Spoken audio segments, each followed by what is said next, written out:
I think. Yay! Yeah, you are on stage. Oh, hello. Hello. Welcome, ladies, gentlemen, and Scarab Occult Terminators to that 6+++ show. I am your host, Tom, and I have had a week.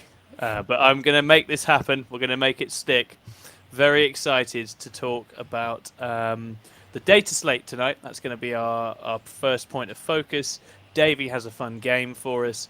We're going to event recap because a bunch of us were at the London Open, and Davey actually went undefeated at the event locally as well. And then we're going to do some listener questions. Hello to everybody in the chat. Please do pipe up. Please just let us know what you're up to tonight. If you're painting, if you're hobbying, if you're just listening, whatever else. Very good to hear from you all, and thank you very much as ever for being here. So, which reprobates do I have for you tonight? I am joined as ever by my dear leader, Chris. How are you doing, Chris? I'm ill. You're ill. Poorly boy. Oh, I was telling guys, went to boy. bed fine on Sunday and then woke up at 3 a.m. and my throat was on fire. So that's rough. it's been fun. Turns out I can't really eat and I can't shout at children, and those are like the two fun parts of my job. So, That's what you live for. It's what I live for on a day-to-day basis. So I found that back to work today was sad times. But I did have a great dinner. I had soggy cereal and I had ice cream. Nice. So, No, good. That sounds great. Swings and roundabouts, right? I hope you're feeling better soon. And obviously, we won't expect too much from you tonight. That's fine. You can limp through the show.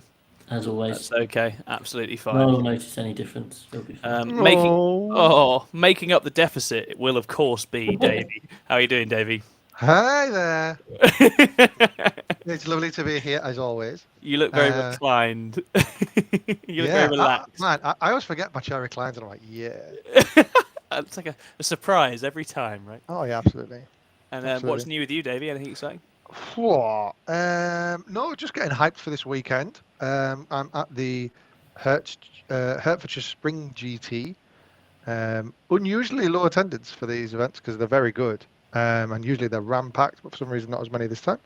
But which means I have a chance of doing okay. We'll see. Excellent. But yes, all good. Oh, very good. And of course, finally, Aaron. Hello. Aaron, what are we going to do with you? How are you? Yeah, I'm good. As long as you don't take me outside, put me in a tent like the Grand National and shoot me, it should be okay. Starters, you mean to go on?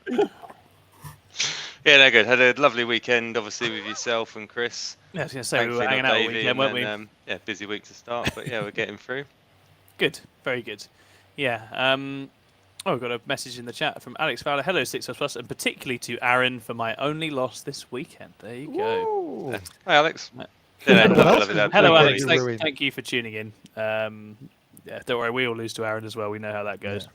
Yeah, sure. Great. Okay, so we're going to get into the data slate first and foremost. We are going to be talking about London Open a bit later. And I did just want to shout out, because we're at the start of the show, I just wanted to shout out everybody who came and said nice things and said hello and talked about the show at London Open, because frankly, there were just tons of you. It was on a level I've never really experienced before. I couldn't quite believe how many people came up and chatted, and a bunch of people from the Discord introduced themselves, so I started putting faces to names. It's a very weird process when you only know someone as like some weird code name they gave themselves when they were 13, and they were all like 30, 40-year-old men now. It's good. It's a good time, but it was really nice and really, really cool to get so much positive feedback from all you guys. So thanks for that. Great. Okay, so we've had a data slate. I think for a final data slate of the edition, pretty good actually. Pretty substantive, pretty meaty. Definitely tried to do some stuff. Thousand Sun fans will definitely agree with that. Thousand Suns are fine. They're absolutely fine. They're still allowed to double tap a fucking Tzeentch Infernal Gateway cast, and until. Yeah, they should just be grateful that they never had that taken off them, because that is bullshit. Absolute bullshit. So if you've been passed over, it's for the good as well as the bad. Thousand Sun players, just hang on in there. They're taking away all your psychic They're one powers. of the few armies to get a buff, I think. What are they? Oh, all the witches are buff, right? Yeah, so they got a buff. They got a buff. Yeah, they got definitely a buff. Yeah. They'll be fine. They'll be all right. How do we want to do this? I might just throw this out to each of you to invite you to talk about something from the slate that you liked to start off with. Then we can talk about any concerns or issues you have with the slate, anything that wasn't left touched or anything that was touched badly by your estimate, and then we'll try and maybe just broadly estimate what kind of impact on the game we think this is going to have. I'm going to throw this out to you first, Aaron. What did you like from the slate? What's the positive change that was in there?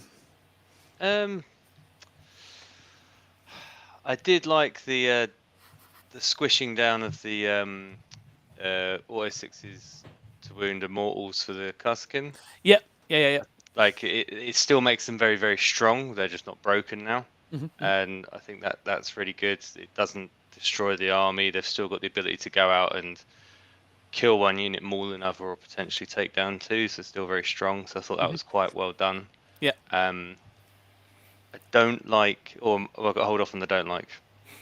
No, that's all right. I mean, if you have thoughts, you might as well. Otherwise, you'll forget. I'll forget. I can't do like two things at once. I don't like the sledgehammer that they applied to the Deathwing Terminators. I like the sledgehammers I'm going to apply to Deathwing Terminators henceforth. They're safe in the knowledge that I'll wound them properly. Or the no. I think maybe like mini transhuman, or just put the points up. Like I think there was something to do, but you just made what are Deathwing Terminators now? They're just normal Terminators. So what's the point of them? Yeah, for sure. I think the Kazakin bomb being fixed for Guard is a good thing. You could make the case that Kazakin have already been nerfed brutally by Desolation Marines, and actually I don't know quite where Guards sit amongst it, but they're still very oppressive when they go off, and it feels like at their points cost now Kazakin are probably a bit more appropriate. Yeah. I wanted to come in on that. I think the change to the finial, I didn't see it coming, and I actually thought subtle but brilliant change.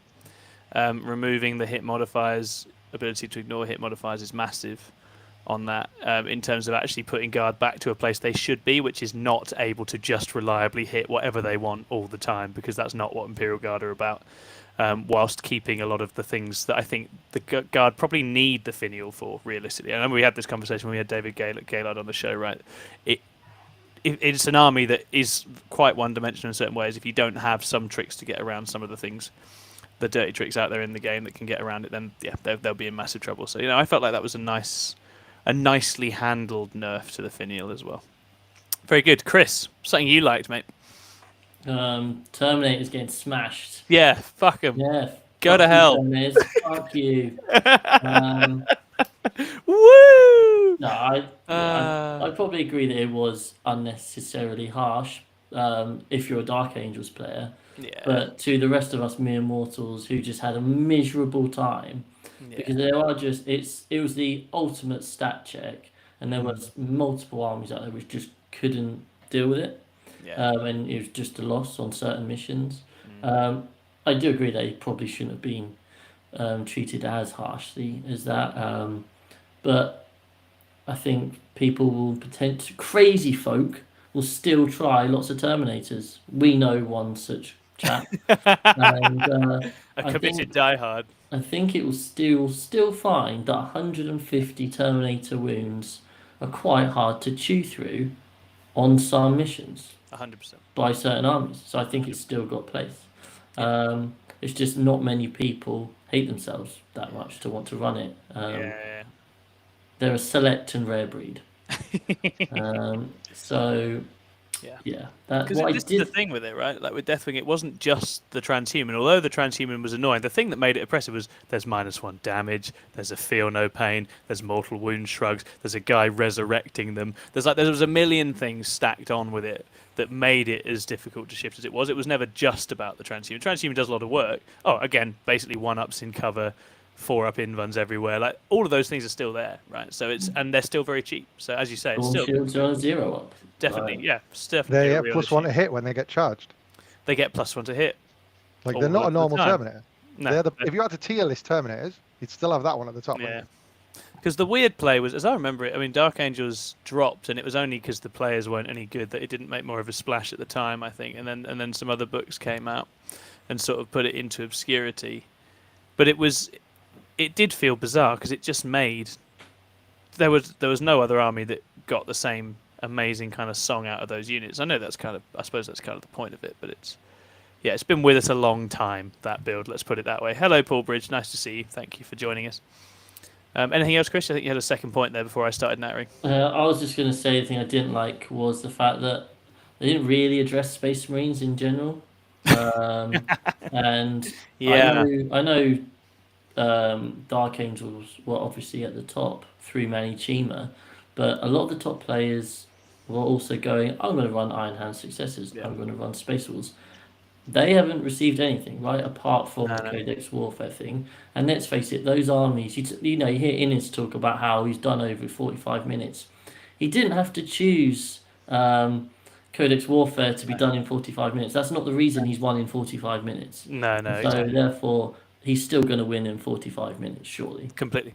So I suspect it's just potentially paved the way for just Space Wolves and Iron Hands if people want to. Well, I mean, we're coming to the end of the edition. I think in the mid to upper mid tables, I suspect a lot of people are just running things they want to run now.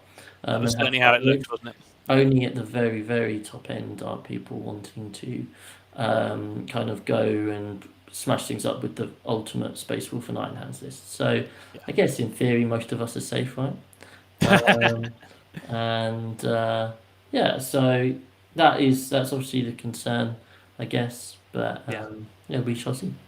Yeah, no, I'd completely agree. I don't think the change to Codex scoring is meaningful enough to slow those armies down. Those armies win because they have more stuff than everyone, and they either table them or out-trade them. As does the Space Wolves. If you right, it can just throw away MSU units forever, basically. With Melter. Yeah, Melter. each unit of which is tougher and hits harder than yours. For the same cost. Do you reckon it allows other Space Marine factions to come through? Like, do you reckon there's anything for the White Scars with the change to Codex? I think the thing with White Scars is I don't think they offer you much that Space Wolves don't.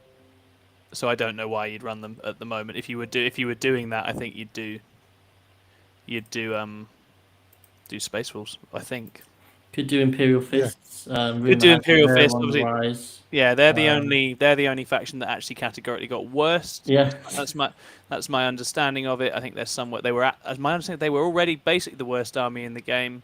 And then they've made them worse. If there's anyone in the chat who has experience of this who could confirm that for us, I'd be really interested to hear that. That would be good. As John says, so Scriver says in the chat, White Scars don't have Wolfen and Keen Senses. This is the thing. Keen Senses is accidentally the perfect stratagem for Desolation Marines. That's not intended. That's just that's one of nature's little accidents. But that's where we're at. Exactly that. Alex Fowler says exactly the same. Now, I played against the White Scars list in this era, and Rafa Harbison piloted it really well. White Scars with Gillivan it was. And you can definitely do some cool stuff with it. I just think White Scars aren't as flexible and don't quite have the tools to make everything that's currently good sing. That's the thing. Wonderful. Okay. Davey, what's a good thing for you, mate? I just think overall they're like, instead of finding new solutions, they rolled a lot of things back, right? Yeah. So they said, right, we change this. Now everyone's out. Like, the edition's done. They're just going to roll things back and give you the rules that you had originally, which is pretty cool. And that's a win-win scenario because people just want, they want changes and actually things they're more familiar with and much better changes to make than like, oh, now you've lost 3.5 points off this item or whatever. So, not that they were going to change points, they don't do that at this point, but as an example. So for me, I think it's pretty good overall. Again, gutted they didn't make like changes to some other factions like Death Guard and all that kind of stuff, because I know that a lot of those factions are struggling and they're outside of the 45 to 55 thing. So why wouldn't they have fixed it? That's the only thing I think is a bit of an issue. But overall, fairly happy. Yeah, I think so. I think it's enough to at least shake up and adjust things a little bit as we enter the run-in. I was happy. This is a very personal one, of course. I was very happy to see Talos and Kronos get core back. And the main reason for that is that the Army of Renown doesn't make any functional sense if Talos and Kronos don't have core, and I haven't actually run it, and I would like to run it before the end. So actually, if someone, I don't mind, any 6++er wants to come and play against the Drakari Coven Army of Renown for a bite-sized bat ref, I'd like to give it at least one run out before we're done with the edition. So try and get that in the next couple of weeks. I think that'd be really fun to do. That excites me. Drakari's still not good, but that at least means I can do some fun stuff with the Yeah, World Eater's secondaries not nerfed equals good, so to say. I suspect Alex Fowler is a little bit biased by the sound of it. But yeah, I don't think they need nerfing. People need to get over the fact that some armies are going to have better secondaries than others. That's just the way of it. And sometimes it reflects issues those armies have. World Eaters, for example, are just going to run at you. That's all they can do, and you're going to kill them because that's not hard. And then the secondaries are designed to put you in a race against time to make sure you do that properly and quickly, rather than just laugh about holding them off and then finish the job and then win the game anyway. Right? There's a time pressure that they apply there with that. Okay, Scrivo. Yes, let's do it. That's Friday daytime. We've booked it. The army of renown of the Coven will run into, I'd guess, Dark Angels. Let's have it. That'll be good fun. Excellent. Okay. So, one negative thing. So I was a little for GSC. I think most GSC players would agree that they hit probably the wrong secondary. I'm a little confused that they went for Brood Swarm rather than just making Ambush harder to score. Again, that's a weird choice, and I think there's a couple of things with this that are worth pointing out, because I listened actually to Art of War going through this, and I don't necessarily agree with the way they were envisioning this and saying that Brood Swarm was essential and in its existing form because it allowed GSC to play an extremely passive hiding game, which in the meta they're currently in is essential. You cannot beat Guard by being in the open. You cannot beat Marines by being in the open. You need to be able to hide and stay in the game and bide your time. You can't do that with Brood Swarm now. You have to literally dominate all across the board for 3 turns to score 15 on it. So it no longer allows you to do that. And secondaries like behind enemy lines into exactly those armies. I know they were saying, they can just score behind enemy lines. Have you actually played against any of the armies in the current meta is what I would say. Because I would suggest that a huge number of them have massive 24-inch bubbles of you can't come in here all across their entire deployment zones across most of the game, and an entire army sat in it. So actually, no, they can't do that. It's also not how GSC play. If you're a GSC player and you're leaving resources that mean anything in the opponent's deployment zone at the end of your turn, you're not doing it right. You're trying to kill stuff and get away, or do damage from a distance if you can, or occasionally you do take their entire backfield with your whole army, but only in very specific circumstances. So yeah, I dispute this. I don't think it was the right change. I dispute the idea that we can just take up behind enemy lines and have that work the same way, because that's nonsense.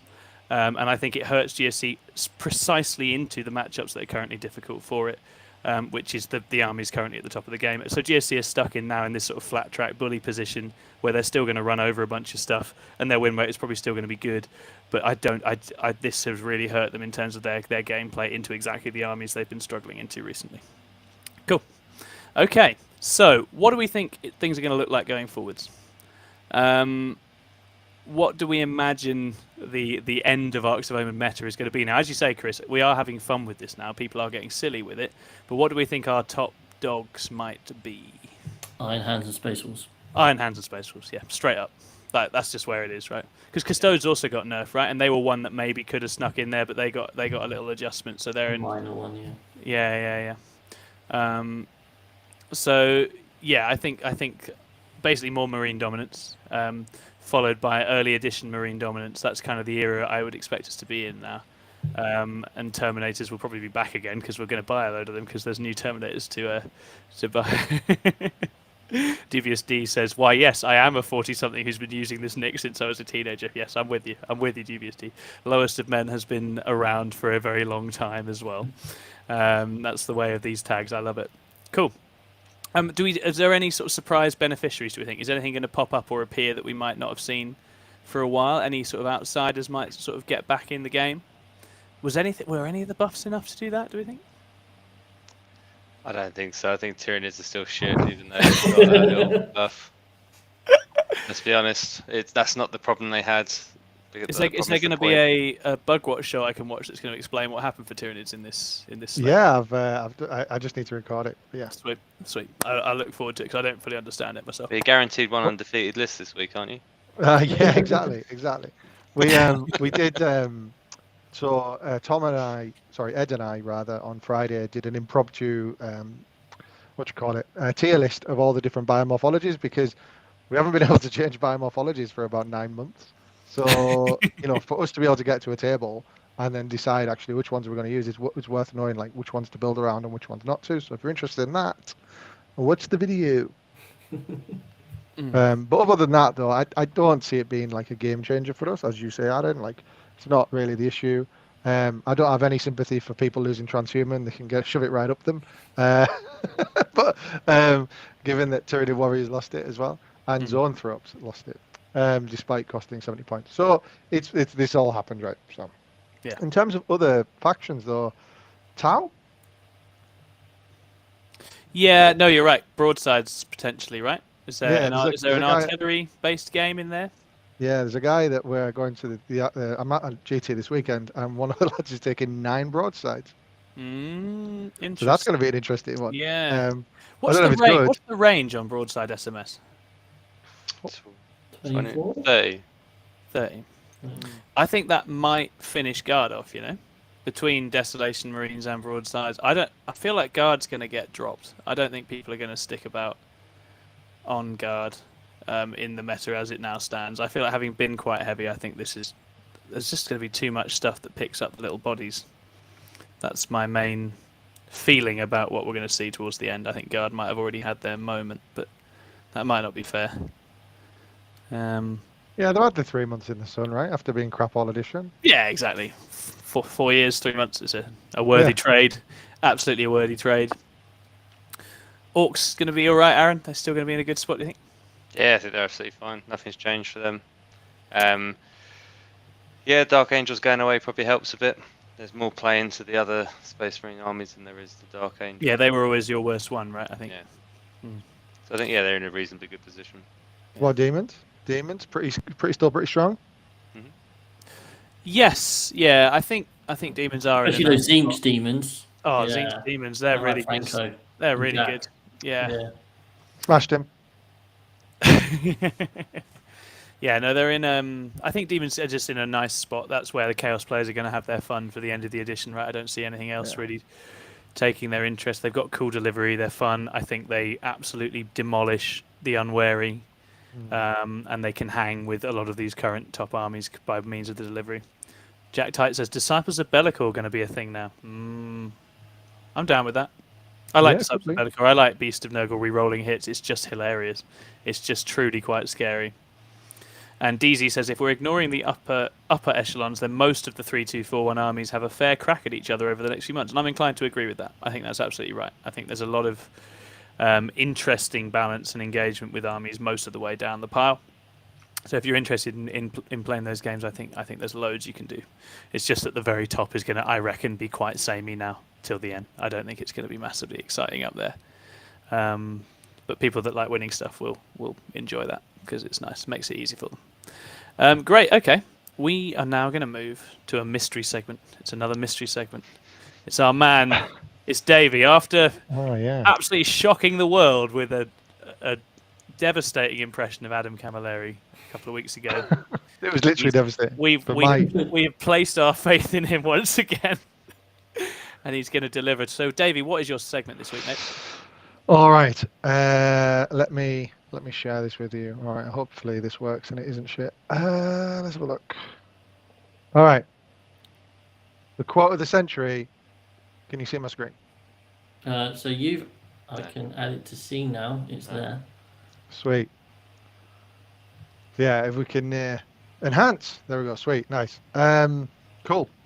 So, guys and gals, let me tell you a little bit about myself. Let me tell you a little story about your man, Big D. All right. This is where I'm from. This is the county I was born in. It's a place called Cumbria. Lovely little place. It's where everything's very, old school. Everything's like it was back in the day. And you see, growing up in there, boys like me. This is a picture of me. Don't worry about the Almaty thing. I'll me. This is me eating my favourite snack, potatoes, because that's what we eat up north. We just eat potatoes. We fry them, we mash them, we boil them. We do all sorts of potatoes. Stick them in a stew. Yeah. We do. We eat them. We love potatoes. So it got me thinking, guys. Potatoes. There's so many types of potatoes. I know a lot about potatoes as a result. So I've got a game for you today. It's called GT Winner or Davy's Dinner. Okay. I'm going to show you. So I'm going to tell you some names. Okay. And you're going to tell me if that person is a GT winner or an RTT winner or a potato? Now, full transparency. I've done this game a couple of times at work and stuff like that, but I did steal it originally from the Blue Envelope podcast, the Magic the Gathering podcast, which I don't think happens anymore, but it is very funny. It's a very fun game, and it's not as easy as it sounds. So what I need you to do, guys, is get your pen and paper, and write on one side potato, write on the other side GT winner. If you need spelling, the words are on the screen. More options? Not that I want to just recycle my 2 lead belcher arrows, but can I just have up for GT winner and down for Davy's dinner? Is that all right? Oh, only if you remember. You have to say it out loud when we vote. Okay. Is this? Hang on. Is this a BBC Radio 1 thing? Maybe. Oh, right. I didn't know that. Oh, well, never mind. I feel like a fraud now. Lewis is very well listened. You know, he knows these things. Yeah, he is. He's a man of culture. Radio 1? Radio 1. Lying. Blue Envelope podcast. Topato or potato? Topato. That was what they called it. Topato. Yeah. So GT winner or Davies dinner. You can see I've tried. All right, let's go. So first one, guys. First one. Aaron Victory. Is Aaron Victory? I've got the thing here. I've got my notes. 1 second. Right. Is Aaron Victory a GT winner from Perth, Australia, taking Dark Angels past 2 mirror matches to victory, or is it a potato? Okay. All the potatoes shown in pictures are the actual potato. I just want to make sure that I did, I absolutely made this right. So GT winner. As I say, with mine, the arrow will be pointing down if it's potatoes because they can be found down in the ground, and the arrow will be pointing up if it's a GT winner because they are up in the top places. Cool. I love it. I love it. Sweet. All right, guys, reveal. Potato. Potato, mate. Potato. Well done. I think that is Nailed it. Potato. Well done. Yeah, well done. baby. All right, let's get to the next one. Let me just find the horns. What a magnificent name for a potato. Aaron. Oh, it is. It's great. There's another one actually, which I wish I used, which maybe wouldn't have been as obvious, but hey ho. All right. The Ni Samso Kartoffler. Right. Okay. Ni Samso Kartoffler. Is this a GT winner out of Denmark, taking first place with Back Templars by 1 battle point, or is it a potato? You ready? Go. Potato again. Oh, Potato again, guys. You're killing it. You're killing it. Yes! Potato as well. All right. Is that because Black Templars can't win GT? Is that what you're saying? Absolutely right. Absolutely right. All right. Is this Miguel Duran, the GT winner out of Spain with Orcs, or is it a potato? Ooh. All right. Go. GT winner. GT winner. Yeah, well done, guys. This is. Spain is exactly the kind of place you could win a GT with Orcs. Yeah, absolutely, absolutely. And he actually had this as his warlord, which I thought was pretty cool. It's a lovely model. It is a really good model. Is it any good, Aaron? It's a big mech in Mega Armor. Yeah, never played it. It's all right. Nice. Right. I love this game. Next one. Clavella Blanca is a GT winner of the first GT ever to happen in Cordoba, Argentina, smashing everyone with Dark Angels, or a potato. Oh, this is tough.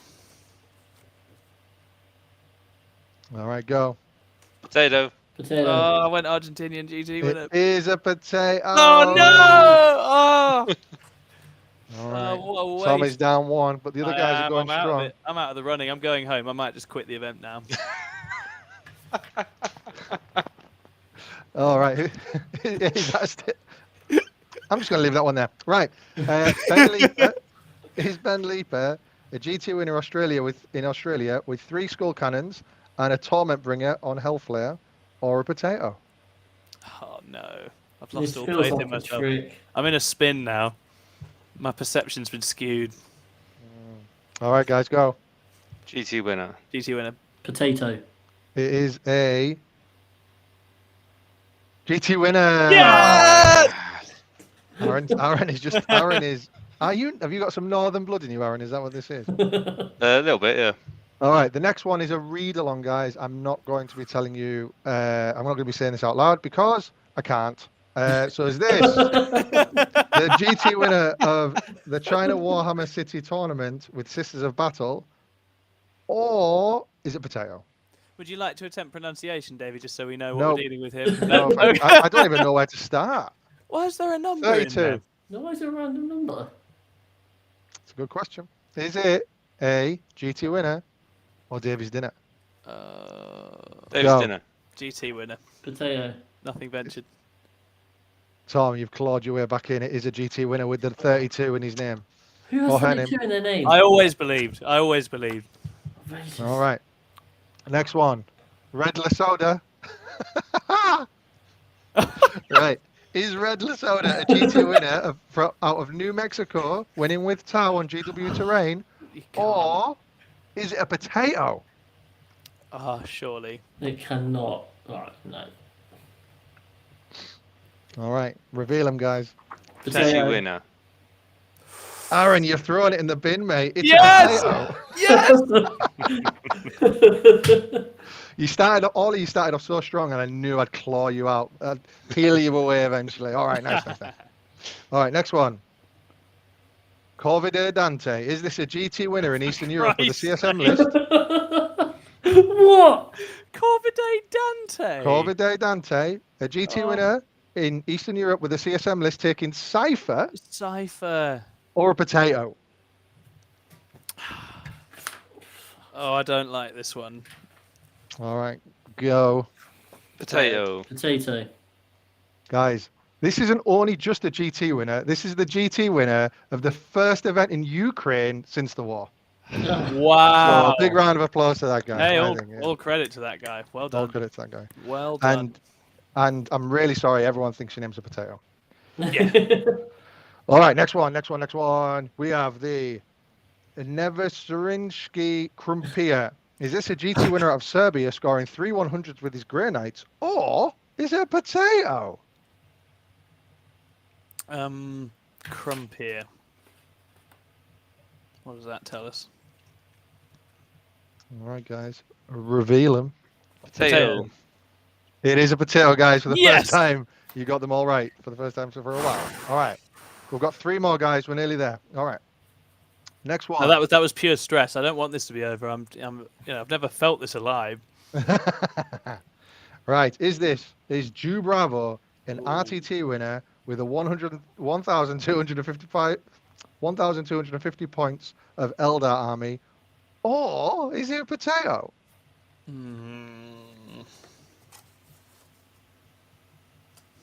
All right, reveal him. GT winner. RTT winner. Yes, this is a RTT winner. 1,000, yeah, it's 1,250 point RTT. Cool. Second last one, guys. It's getting close. So, do we know who's winning? I think Tom's winning. I'm up by 1. Yeah. And Aaron's behind him, in line with Chris, I think. So it's very close.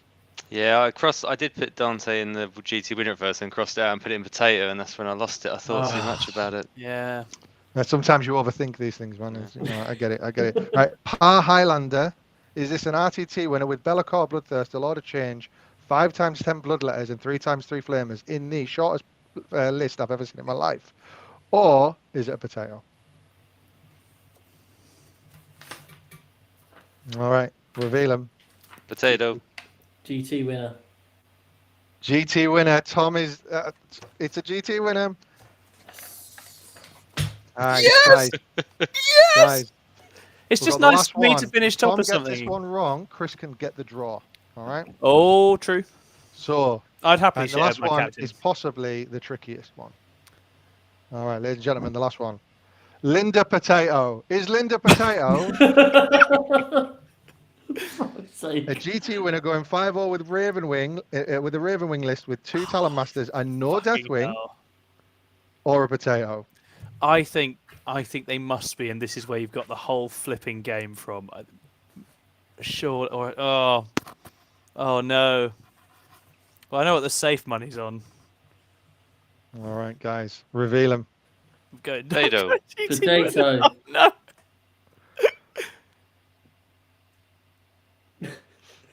Don't leave me like this. It's a potato. Oh no! Who would have thought Linda Potato was a potato? Literally, Linda, I think in Portuguese means is beautiful, so it's beautiful potato, I think. Sweet.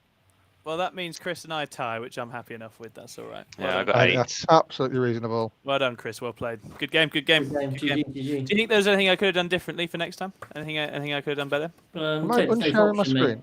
Take the safe option. Oh, that's Tom's face. There we go. Yeah, I can see us all again. People in the chat, is Davey no longer sharing pictures of No, he's still sharing it. It's fine. See it on the live preview. Right. How do I get rid of that? Do we have a way for that to end? I've got rid of it. It's fine. Oh, sweet. Cool. Oh, thanks. Nice one. Okay, Davey, that was brilliant, mate. Enjoyed that. Very fun. Enjoyed it. Very, very fun. So, you're going to kick us off now because we've got event recaps to do, and you went to a different event to us on the weekend. So, just going to. Oh, mine will be quick. So let's hear it. Yeah, so went over to Kingdom Gaming, so a relatively new group of a relatively new setup over in Northampton. They work out of a very cool, like old school warehouse. Not what's it like? Obviously it was a factory or something back in the day, I think. But they're just moving into Northampton Town Centre now, so they're very excited about that. But this was their final, I think, event before they do that. It's really cool little place and really, really nice guys, really friendly. Unfortunately, I had to drop after round 1 for reasons, but I did get one game against one of my favourite opponents ever, Joe Thorley, with his Zinch Demons. Really great game, really fun. I think he just made a couple of early mistakes early on, and my list really punishes mistakes. So. Is this the Gorgon Hormigans list, Davey? It is, yeah. So I have been dabbling in other bits. For example, I went to play a game last night, and I took this new list that I'll talk about on Bugwatch, which is a behemoth list and blah blah. It's got no obsec in it, and I got ruined by another Gorgon list in my first ever Tyranid Mirror game. There you go. So, but I will be taking this Gorgon list to events. I think probably for the rest of the ninth. But no, it's good. It's all Hormigans and then 2 Tyrannocytes that just drop in front of my opponent with about 75 wounds. And it's really funny. It's like, well, what do you do now? Go. Yeah. So yeah, it's good. It's good. Awesome. Yeah, very good. And you see at another event this weekend, is that right? Yeah. So and of course I had massive envy of you guys over the weekend with all your games and all your chat. And of course, you guys will go into it, but I was very proud of you all. It's nice. But this weekend I've got the Hertz GT, so yeah, as I mentioned before, very exciting. I'm literally over prepping for it now. So in a weird kind of, I'm trying loads of different things. So comparing all my scores, working out which games are favourable, so I can give myself a reasonable expectation. Because there's only I think there's about 15 or 20 players there, so I can easily go through everyone's lists and go where I think is favourable, where I think it's not favourable. So. Yeah, that's kind of what I'm aiming at the moment. Is just trying to over-prepare, take out what I learn and what's useful, and then use that next time. Yeah, really cool. And you're going to be you're going to be one of the armies that's going to be best positioned to just hit the ground running as well. It's going to be a good time. That's it. New rules, new exciting time ahead as well. So there'll be lots of stuff in the near future to be really excited for. True Demon Lord says, "Me and Davey repping at Hearts this weekend." Absolutely. That's awesome. Go get him, Franco. We believe you are the best of us. I'm probably one of the only Tyranid players who's just not really. I'm not looking at 10th. I'm not reading in. It's in our team chat and stuff. But I'm still like, nice. Yeah, this is what I'm playing at the moment, and then I'll worry about 10th when it gets here. I think. Well, that's a very healthy way to engage with it. Absolutely, as I say, it's something to take note of and then crack on, as you say, because I think it's so easy to spoil the here and now because you're worrying about what you previously had or what's coming up next, and there's lots still to be done, as you say. But yeah, as I said, just think she should be able to roll through with that army and have lots going on, which is a very promising place to be. Yeah, absolutely. Great. Okay, so we're now going to move to basically an event recap, and I've left us a good chunk of time because I know I have a certain captain who likes to debrief us very thoroughly on his games. I don't know if you've seen him anywhere, and I thought if I give us loads of space for this, then me and Aaron can do that as well. And what we'll do is we'll jump across the rounds and actually tell the story of event one round at a time and go across the different armies, right? Because this was a good event. We had a good time. It was an interesting time in the meta. And then we'll field some questions to finish up and get on our way. So a reminder, this was the London Open. I think it was like a 140-player event. It's just outside of London near Wembley Way. So very easy for us to get to. that the school that it's set in is a very nice venue for 40k. It's always worked well. I've played, Unconquerables was there last year, so I've seen the venue before, and it's a decent place. And it's definitely worth giving a shout out to the sort of West African style food stand outside this It's time. amazing. Oh my word! Yeah. Like jollof rice, nice sort of spicy chicken, quite healthy, but also very yummy. Is actually if more Warhammer stands could head in that direction, I know I will be better for it in the long term. So I think that's very much what I'm here for. So shout out to them. They were so bemused by Warhammer. They had absolutely no idea. I was explaining it to them, and they were just like, I guess people like what they like. So yeah, this was 5 rounds, and then a single top cunt. Top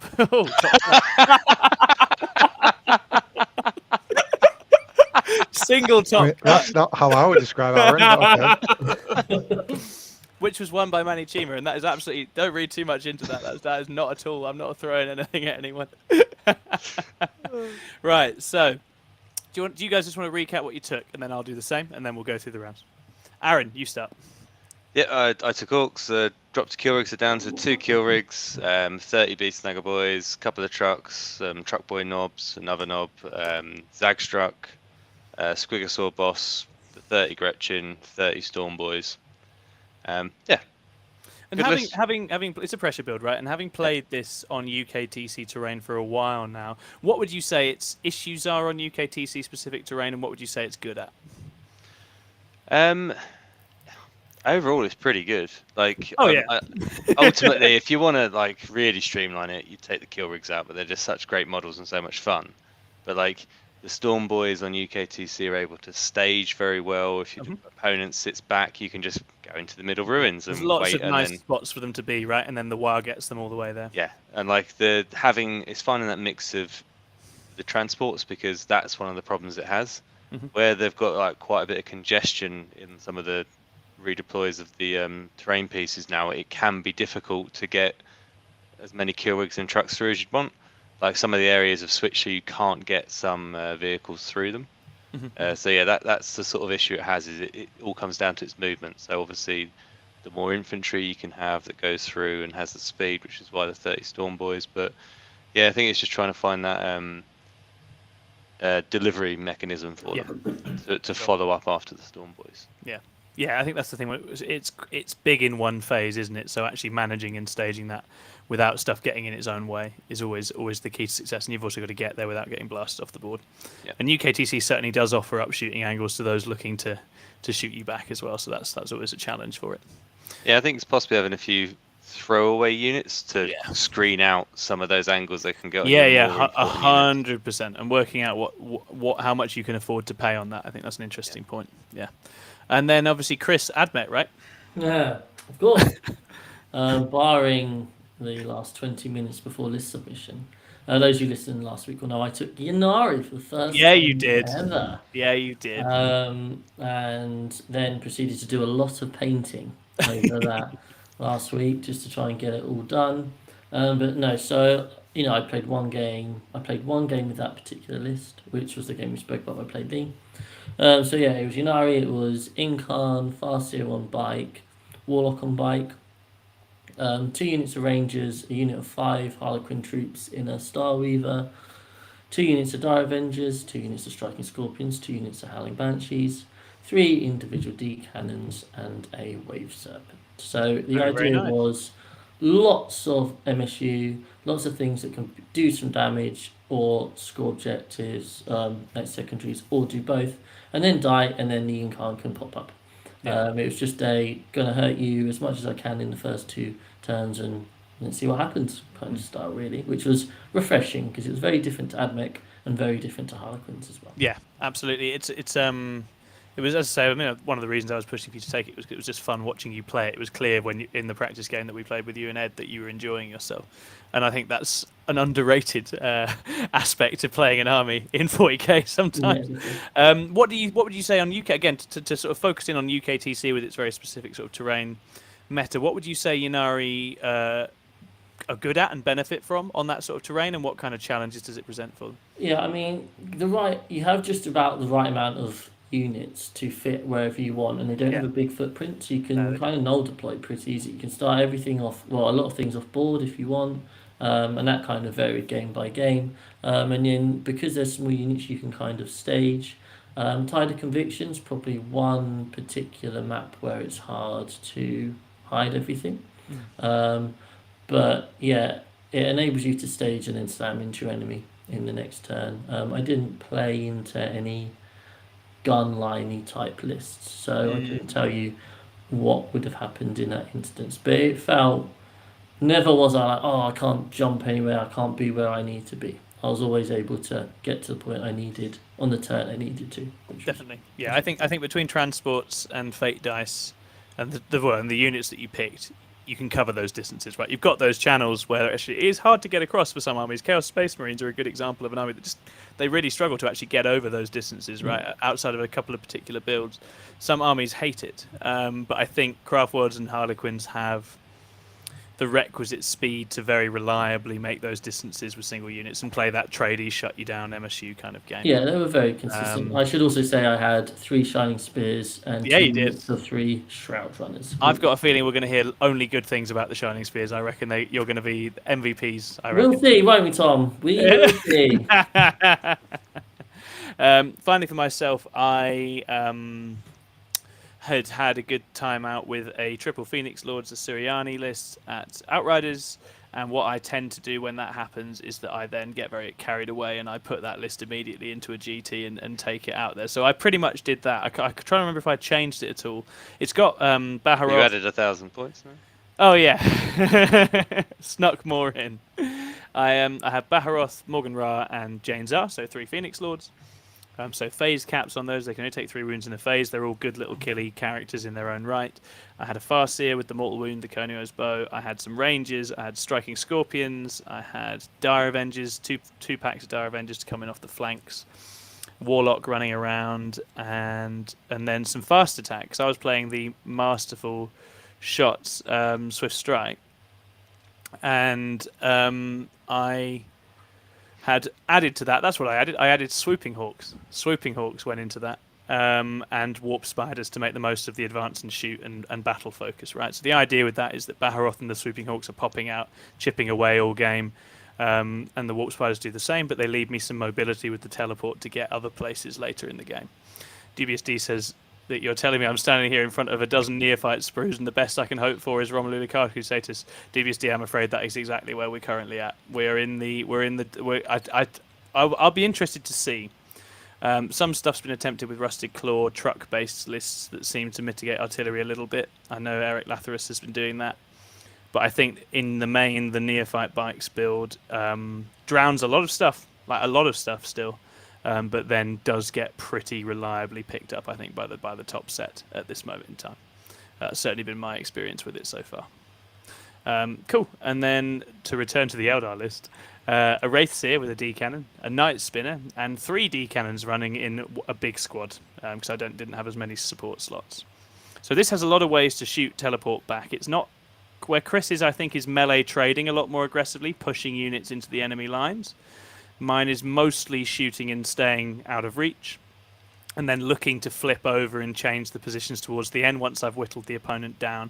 So you have to play a slightly uncomfortable game where for a turn or two you're giving up a lot of the board, and drawing them onto you, and then eventually the resilience in different places from the Phoenix Lords and the chip damage and the fact that you're often killing their stuff and they're not killing you back begins to add up, but it doesn't add up till about turns 3, 4, 5. So yeah, it's an interesting list. I really enjoyed playing it, and I think the Phoenix Lords are extremely fun. And we had agreed beforehand that someone was going to get a $5 for the first time Morgan Ra died, because he didn't die at the Outriders RTT. So there was a $5 in the offing for someone to get if Morgan Ra could go down. So round 1. Let's have a little recap of your round 1 game. Let's start with you, Chris. So round 1 I played a chap called Tom, who was running Necrons, and really interesting in as much as I read the list and I was like, okay, 3 Convergence of Dominion, Silent King. Love you, Vic. 2 Catan, 9 Scarabs, 2 units of destroyers. I was like, we'll be fine.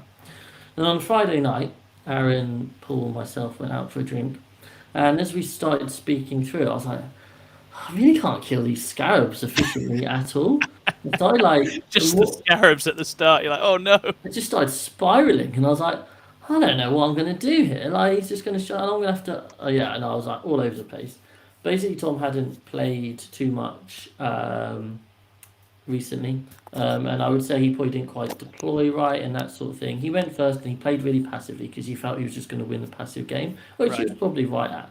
He obviously didn't bank on the sheer unbelievable power that you can bring. So especially if you give him several turns to keep doing it. Yeah. So turn 1, I staged, and then turn 2, I sent in about a third of the army. I was able to pick up both the Catans in one turn, which was nice. Whilst I was also just chipping away at the other stuff. I'd killed his Tomb Blades, which were going to score points. I was chipping away at the Scarabs. And his counter-strike wasn't particularly powerful, and then I was just able to rush in. And at the end of my turn 3, he had the Silent King and 5 destroyers left. Nice. And we called it there. Excellent. Yeah. So the mortal wound tech they don't like, do they, Necrons? And again, they've really got to stop you doing that quickly if they're going to survive long term.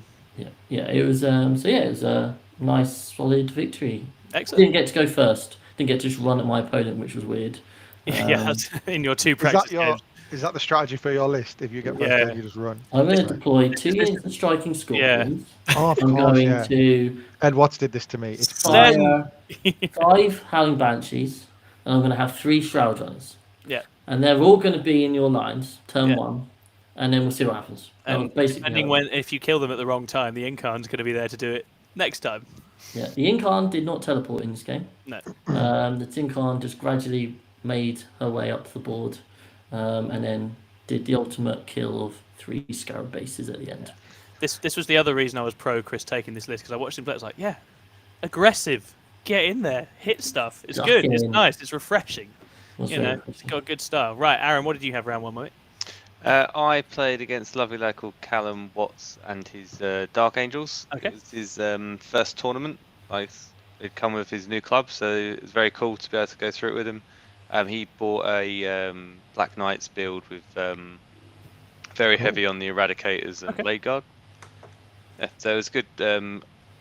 Managed to go first and pull his objective out, which was going to be his precious one. And obviously he didn't have the speed to get onto it easily, etc. So managed to just sort of block him into his deployment zone, his bikes, etc. And then just do the wonderful Goth thing of applying excessive amounts of pressure to stop your primary, give away a load of secondary. So managed to push through and just pick up all the. I don't think Callum got into my half of the board, just because it was just enough shoved in Callum's face that he couldn't chop through it all quick enough. Nice. The Green Sea. That's what they do. Yeah, and Blade Guard don't go into them very well because they're strength 5, toughness 5, so they just don't quite chew through them. I'd say Orcs just take up space so well. It's quite something. Okay, very nice. That sounds like a sort of solid round 1 win. Yeah. Great. And I had, it's worth saying, Vic VJ in the chat. Obviously, thank you, Vic, for teaching me how to play Eldar again after a while not playing Eldar. I appreciate it a lot, and I was definitely putting some of the lessons in, but perhaps experimenting a little bit more than I should have been as well. So in round 1, I had Sam Dickinson, and this was my first game against World Eaters. Hadn't played World Eaters before. Oh, really? Very excited to play World Eaters, and he had quite an unusual list, but it had a lot of the right things. It had the Lord Invocatus and the pre-game move, so he can sling 8-bound at you very aggressively, so he's got a massive 22, 23, 25-inch threat of movement stuff coming at you turn 1. But he also had 3 Dreadclaw drop pods full of Khorne Berserkers. So this is a list that goes and just drops everything down and just runs at you. Now, Sam would have liked to go first. I think that's a reasonable assessment to make, and he didn't go first, which did hurt him a little bit, because I have some Rangers, I've got Scorpions, I can sort of take up some space, make it difficult for the pods to come down in places I'm not very happy for them to come in. And my shooting is pretty good at picking up Marines, right? So Morgan Ra starts sniping, Baharoth jumps out, starts getting angles, D-cannons start picking up bits and bobs in the sort of the middle of the board, because he'd sort of pre-game moved some stuff quite aggressively anyway. Even though he was going second, he thought he'd try and stage some stuff, but turns out D cannons just pop 8-bound like no one's business if they don't make their 5-ups. So I started putting quite a big dent in, and then Sam sort of launched his counter-offensive and brought some pods down. But I was able to just about keep him at arm's length across the game and whittle him down. And eventually, the weight of damage 2 and other shots just went through the berserkers and went through the 8-bound very effectively. So it was, although it could have slipped at any moment, and he did get 10 berserkers into my backfield at one stage, which was a bit peaky. We got it done. So that was a 94-66 win. Okay. Round 2, Chris, what did you get in round 2, my man? I had Votann for the first time ever. The lead to Votann. Two firsts, wow. Most broken army in the game, right? Yeah, absolutely. OP. Well, if you remember Broken that the thing wrong I way. said about how I want to charge, well, this was it was glorious. Essentially, the interesting thing is just like they just have no units. Like They have nothing. she had 3 units of 3 bikes, 2 of the land fortresses, 20 Hearthkin warrior blob, 5 Thunderkin, like 7 of the Terminators, and then a couple of couches. And that was it. I was like, well, I'm going to deploy on the line then and just run at you. And I got to go first. And so They're like, oh, which of my 200-point units do I put in the way of my other 200-point yeah, units? they're all just dragging for it. They're like, no, I want to go first. No, I want to go first. I've got 12 wounds and will die. No, I've got 12 wounds and will die. And obviously the fundamental issue with Votann is that they really struggle with the secondary game. And they're just going to... Her only out is to kill me very, very quickly so then she can catch up on the primary and score end game secondary. That's exactly it. Yeah. So as long as I could thin them enough, we'd be fine. So I kind of sent in 2 units of Scorpions, a unit of Banshees, and 3 Shroud Runners. They all ended up in the deployment zone. I killed the Hearthkin warriors, only just. Like Votann were very surprisingly resilient, to be fair to them. Oh, yeah, they're tough. And I only killed like half the warriors. And then the game was kind of summed up when my 3 Shroud Runners had tagged a land fortress. And the land fortress unleashed hell onto these 3 Shroud Runners, and the Shroud Runners took 2 wounds. Because I've never seen anyone roll so many 1s and 2s. I lightning fasted. I've never seen anyone roll so many 1s and 2s. It was horrendous. Disaster. And obviously that meant that land fortress was now tagged. There was quite a funny moment. Like Hannah put so much thought and care and very good reasoning and thinking into stopping my income from being able to teleport into there, because obviously that would cause havoc. And she gets to the final shooting, which is the Hecaton. She's like, right, I'm going to shoot into that wave serpent. Oh, and I'll just kill those striking scorpions as well. And I was like, I had to, I think I had to say, I had You have to intervene, right? so much thought into it. I was just like, but remember the income will then. Yeah. That's nice guy points. I think. But I think It's very clear that they're trying to avoid exactly that. If they've not that, thought about the income, then fair enough. But actually, she put so much thought. Nah, that's nice. You're being nice. And then the next turn, everything else ran in, and basically we called it. And because the only point she was ever going to score were she'd taken no prisoners because they're so stuffed for secondaries. Yeah. Take no prisoners, which was a 7. So I took RBD, so it finished 97-17. Oof, rough, brutal, but well done. Yeah, I was chuffy because that was a matchup where it's like you haven't played Votann before. You've only played a couple of games with Ynnari. I feel like all the tools are there for this to go great, but it's not impossible. Something disastrous happens. If she goes first, it's nice to see you convincingly convert it like that. That's really impressive. Very nice. Aaron, what did you get in round 2, my man? I got the lovely Alex Fowler and his World Eaters. Oh, Alex Fowler from the chat. Yep. Very And, nice. Alex, if he starts lying about what happened, just tell us the truth in the comments, okay? Don't be afraid to call him out for the kind of person he really is, all right? Yeah. Cool. Anyway, on with your version, Aaron. It's the second time I've faced World Eaters, but the first time I've faced the Lord Invocatus build, which is a lot scarier. I've played against the really Angron version, and yeah, so it was a bit like it's very troublesome if they can get near me straight off the back and obviously stop my pressure game, blah blah blah. Yeah. So I essentially set up daisy chained 15 commandos across the entire area where the Lord Invocatus was and all the units that he could give the buffs to. I then did get to go first, and and just shuffled them up a bit more to just deny even more angles. Oh, okay. So literally just like holding ground and just completely blocking him out. Yep. And then I got greedy, and Alex had put his 2 rhinos full of berserkers on the line.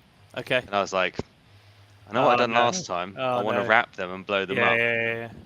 I got a bit greedy. I tried to go in and wrap both of them. I should have just gone for the one.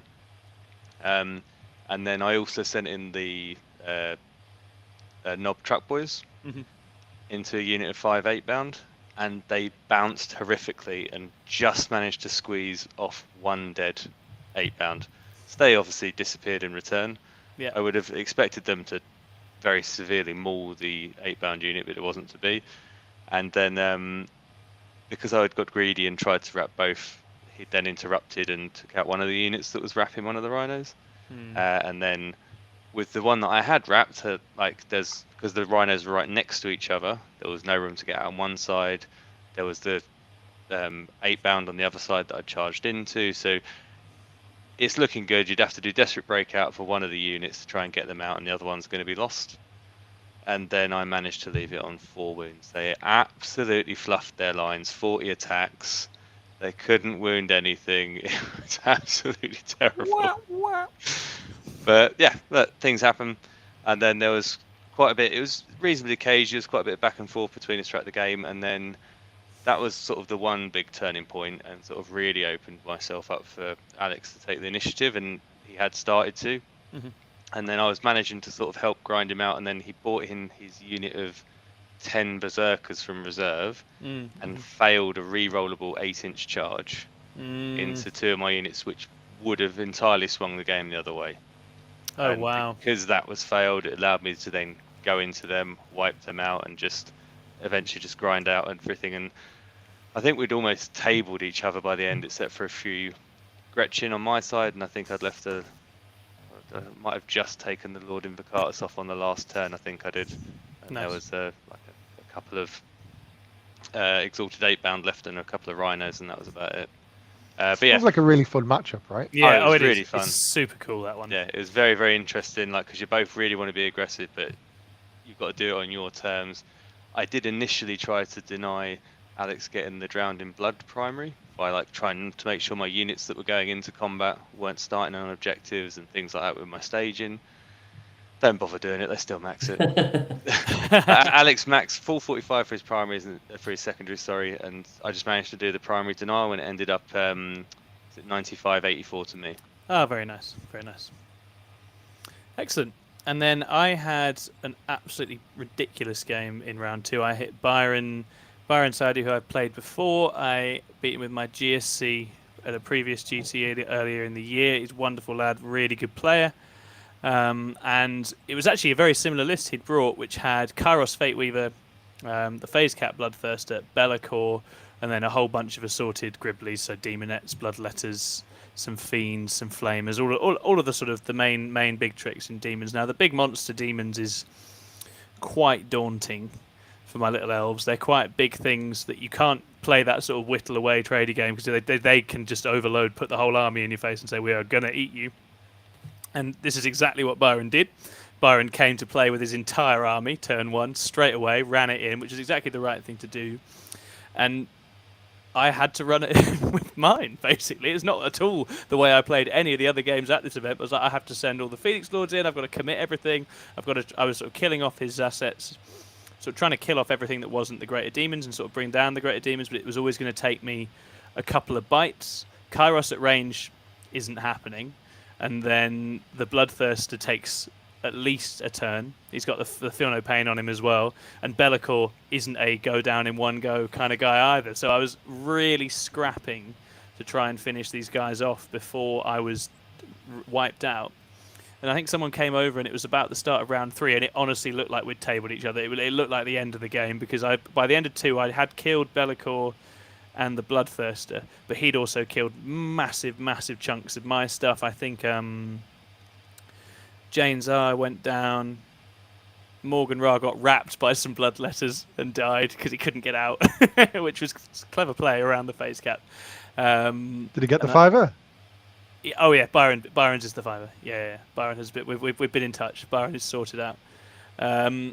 And this came down basically to, in terms of the secondary scoring, Byron just ran out of assets before I did because he'd taken Despoilers of Reality, and I've played against Lee before, and I know the thing you have to do is kill all their infantry before the end of the game, because I'd put him under massive pressure on the flanks myself, so he hadn't had time to bring infantry in and put banners up or do that, which meant he had to do it at the end, so I'd killed all his infantry, so he wasn't able to put more than like one of these demon flags up at the end, so he only got 4 on that. And I had also, through a cheeky teleporting, consolidating Baharoth, nicked to hold more at one stage in the game as well, which was essential because we'd killed so much there were just these empty objectives around towards the end, and Baharoth just popped up on one and got me a load of points. So it was jammy as hell, and frankly, I think Byron would be first. Byron deserved to win that game. If Kara's Fate Fever could cast even a couple of powers, he didn't. He didn't show up this time. If he'd got a couple of gateways off early doors, I think this could have been a win for Byron. So really well played, Byron. That was one of the toughest games I've had in a long time. Great, round 3. We ain't lost yet. Everything's looking good. We're starting to think about what we're gonna call our sort of GT winners trophy. But what did you hit in the 3rd round, Chris? I hit Drakari. Menace of yesteryear. Drakari live rent-free in my head. Hate playing Drakari. There's just something about there's so many units. I'm like, what's popping out for what bow? I don't know. And I played a really nice guy called Anarin. This was actually his first ever UK TC event, but he had a really good understanding of the game. Like, he was thinking about all the right things, asking all the right questions. The main thing was he was probably just too nervous. Like, we know that elves hate being rushed. Right? With Drakari, that's what you have to do. You have to flood them. He put most of his boats, he had a lot of Venoms and Raiders, he put most of them behind his back ruin on conversion. And he just had he completely neglected one flank and put a couple of Venoms on the other. Mm-hmm. I got to go first, and I was like, well, what's the minimum I can commit to kind of kill these 2 Venoms and potentially a little bit inside? So all I did was put 5 striking Scorpions and a unit of Shroud Runners, like over there. Meanwhile, plinked off some D-cannon. And I was very lucky that my first D-cannon shot went through and just wiped a Venom, so stuff came out, so the scatter laser Shroud Runners could then shoot and kill those Incubi. And then I was able to kill another Venom. So that kind of just set up a nice scene. In the shoot back, he wasn't able to deal with everything in his deployment zone with shooting. He had to kill it in combat, which meant it was Incarn time. So, this is the only play that I really need to talk about in this game. Okay. For those of you who know about the Incarn, what you'll know is you want to get the Incarn into your opponent's deployment zone, wreak havoc with your Flamer, which hits every unit, spells, which like the Storm Whispers, which does D3 mortal wounds to every unit within 9, basically. And you're going to go and you're going to chop something up. Then you're going to then you're going to kill something somewhere else on the board, and then teleport the Incarn away. And that's like a really standard Incarn play. Yo-yo. And he had left 3 Reavers beautifully positioned in my deployment zone. For behind enemy lines. Something Drakari will do is give you 3 Reavers a turn for behind enemy lines in turns 1, 2. Yeah, exactly. So I'm like, right, it's time. So for the only time this entire tournament I managed to successfully cast Storm of Whispers.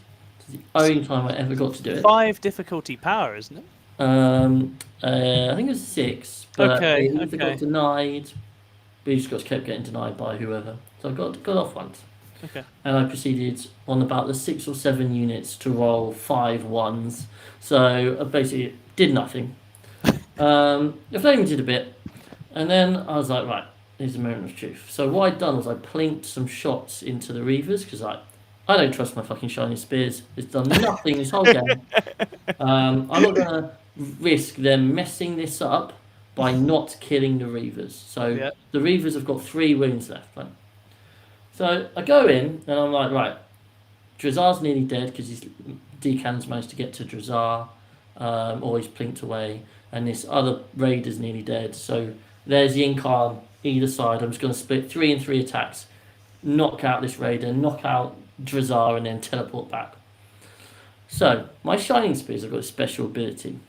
When they charge, I can roll a dice, and on a 4 up, I make you fight last. Yep. And I also do D3 mortal wounds. Now, my first game, my second game, my third game, and my fourth game so far, I've never rolled the 4 up. Yep. But I'm like, I'll just roll my 4. Of course, I'll roll my 4. As I let go of the dice, it suddenly clicked in my brain. You don't want to do that. Obviously, that landed beautifully on the 5, and I'm like, shit. Right, okay, well, don't panic. As long as I don't roll a 5 or a 6, we'll be okay.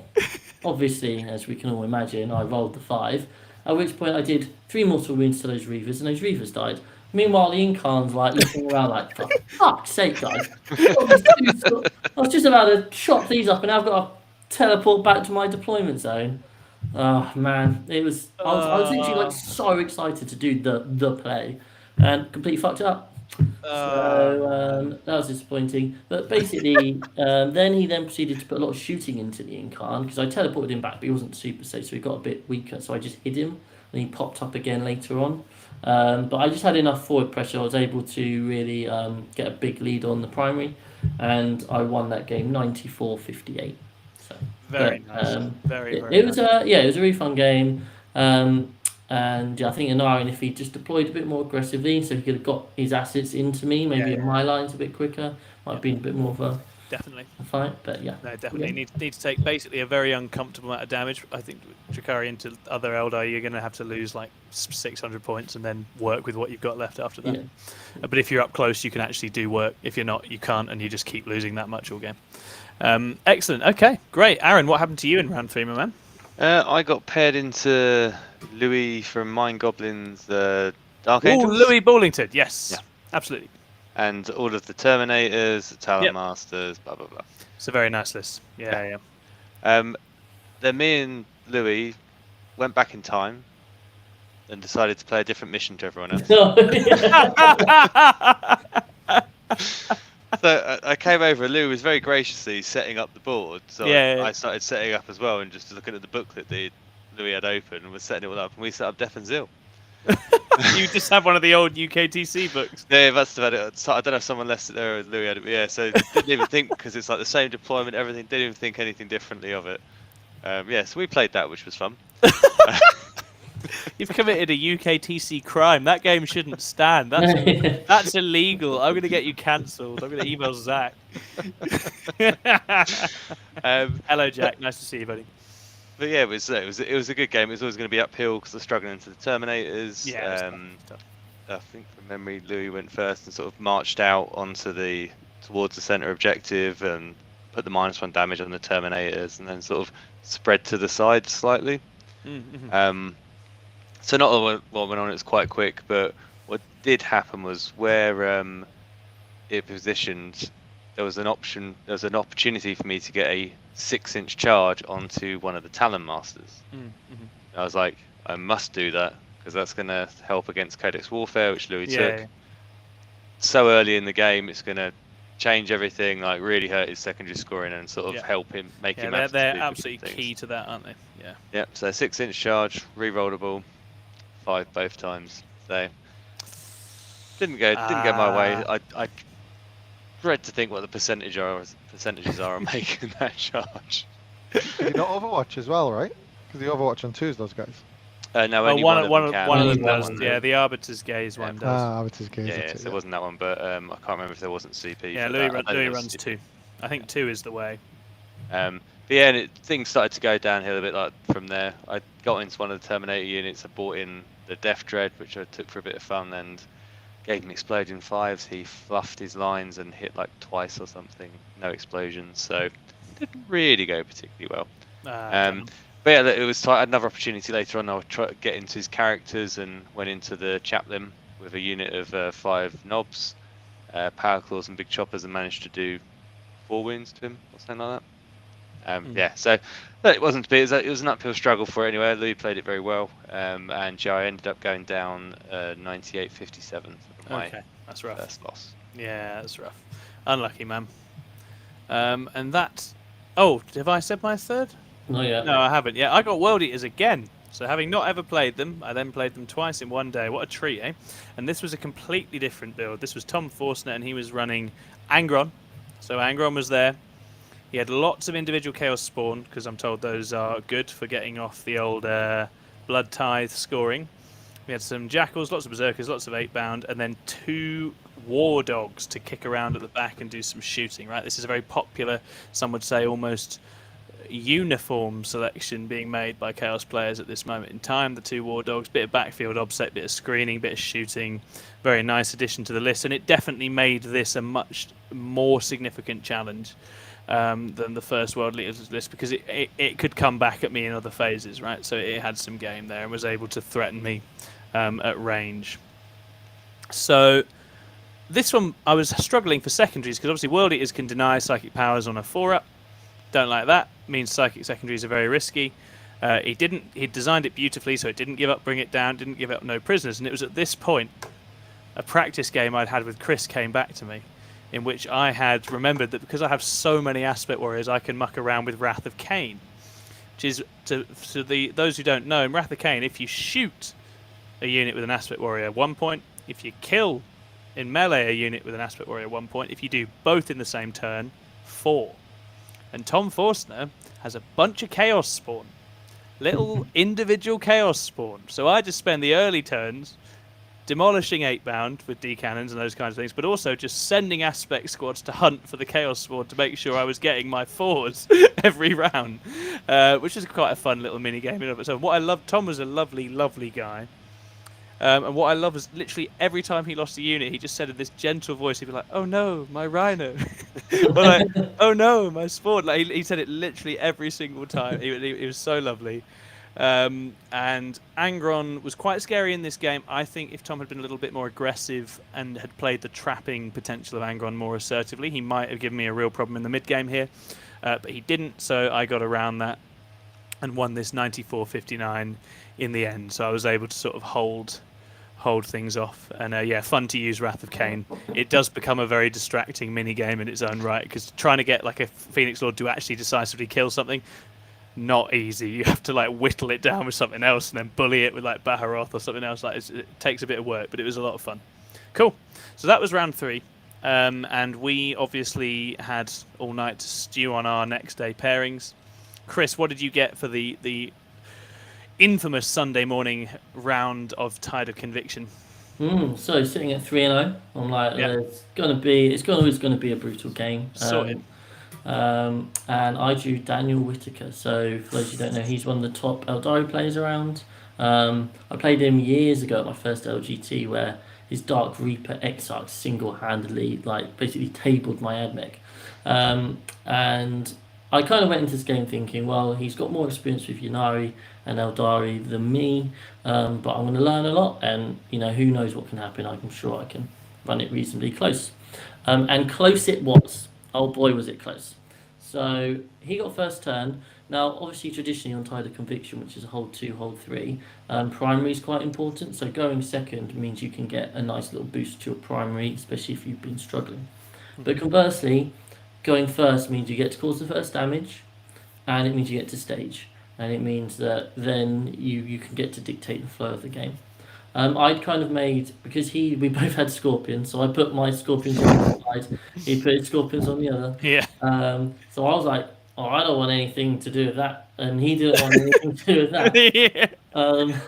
So he then got to go first, which meant I was trying to bundle the rest of my army behind these ruins. In hindsight, I could have actually taken a couple of things off the board, which just didn't cross my mind at the time. So he got the first strike, kind of got to come round. And after turn 1 happened, I wasn't feeling that great about the game. He dealt more damage than I had to him. And he had like a striking Scorpion Exarch still alive, which was going to get to come and probably kill a Farce here.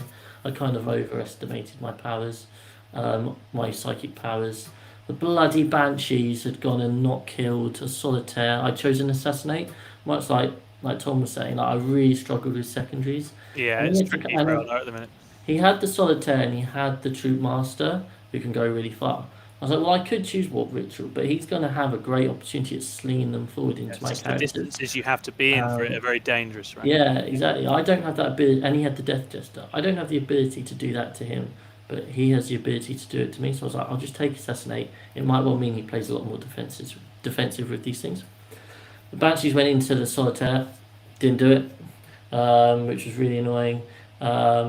But it did mean that at the end of his turn 2, he had to kind of kill something in combat, which meant my Incarn got to teleport all the way across and start causing havoc. And as the game played out, our Incarns just kind of... Mine spent its time over mostly in his side of the board.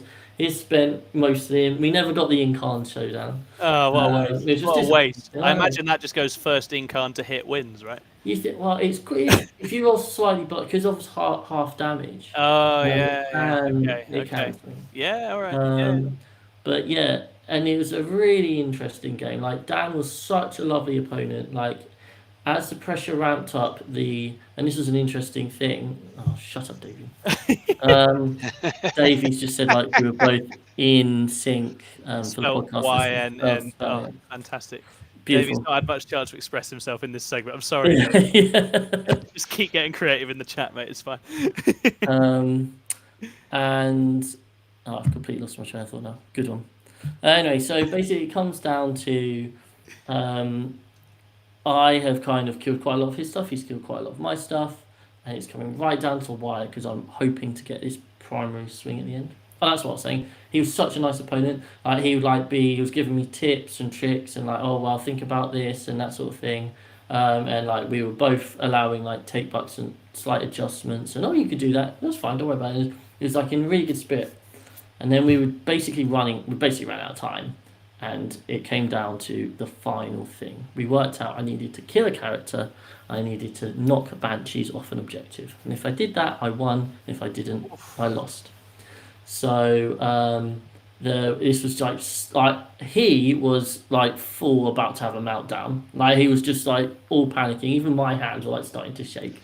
It was we were both so nervous because I hadn't expected to have much of a chance. I could see that can mentally help, right? Because then suddenly you find yourself in this position. All of the Inari rules just left my head because I didn't know them well enough, so they're not ingrained yet. So I'm trying to use fate dice on my Star Weaver shooting. He's like, no, you can't do that. I'm like, yeah, you're right. Sorry, I do know these things. I promise. Yeah.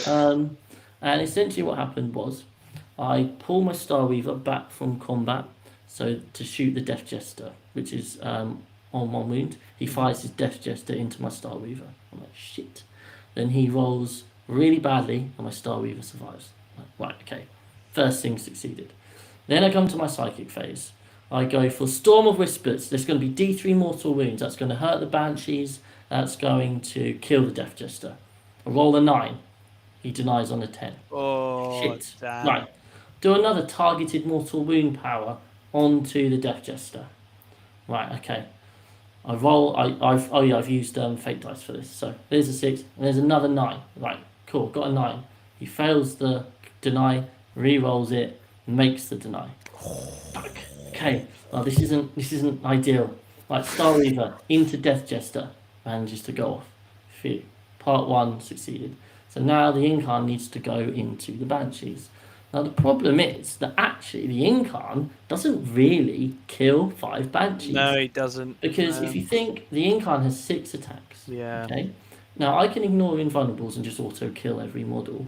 But I'm -1 to hit, so I'm hitting on 3s. So I've got 6 attacks. Doesn't have a sweep, does he, the Incarn? It does. Oh, but it wouldn't get through the invuln. Yeah, so I had 6 attacks, which are hitting on 3s, wounding on 2s, and I need 5 of them to go through. Or I've got 12 attacks, which are only 1 damage. Yeah, and there's an Exarch in there. Yeah, and we'd run out of time, and I was just I just went with my gut, and I rolled the 12. But, that's basically he then rolled. I only got through 7, so he had to make 1 5-up to survive, or 8, and he needed to make 1 5-up, and he made 3, and that was it. But it was such a cool game. He was like, "Thank you so much. Oh, that's such a good game." Oh, he was so relieved. Relieved, and I was a bit there was that 5-10 seconds. I was like, fuck's sake. Yeah. Like, genuinely saw the dizzying heights of 4-0. Yeah, 4-0 with Yannari on your first go would have been amazing.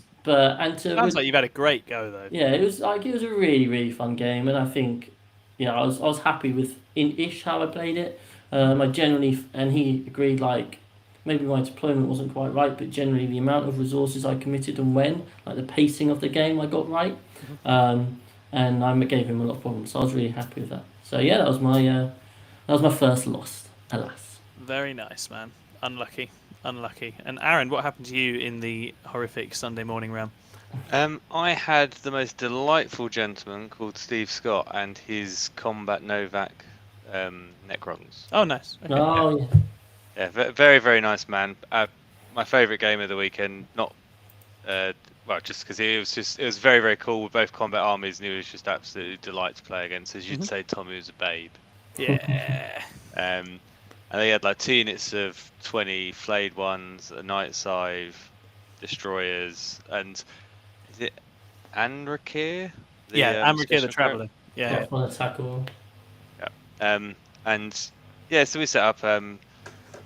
He got to go first and came out with a unit of flayed ones and absolutely annihilated my 15 commandos that I'd set there to sort of go and have a bit of a nibble if I got turn 1.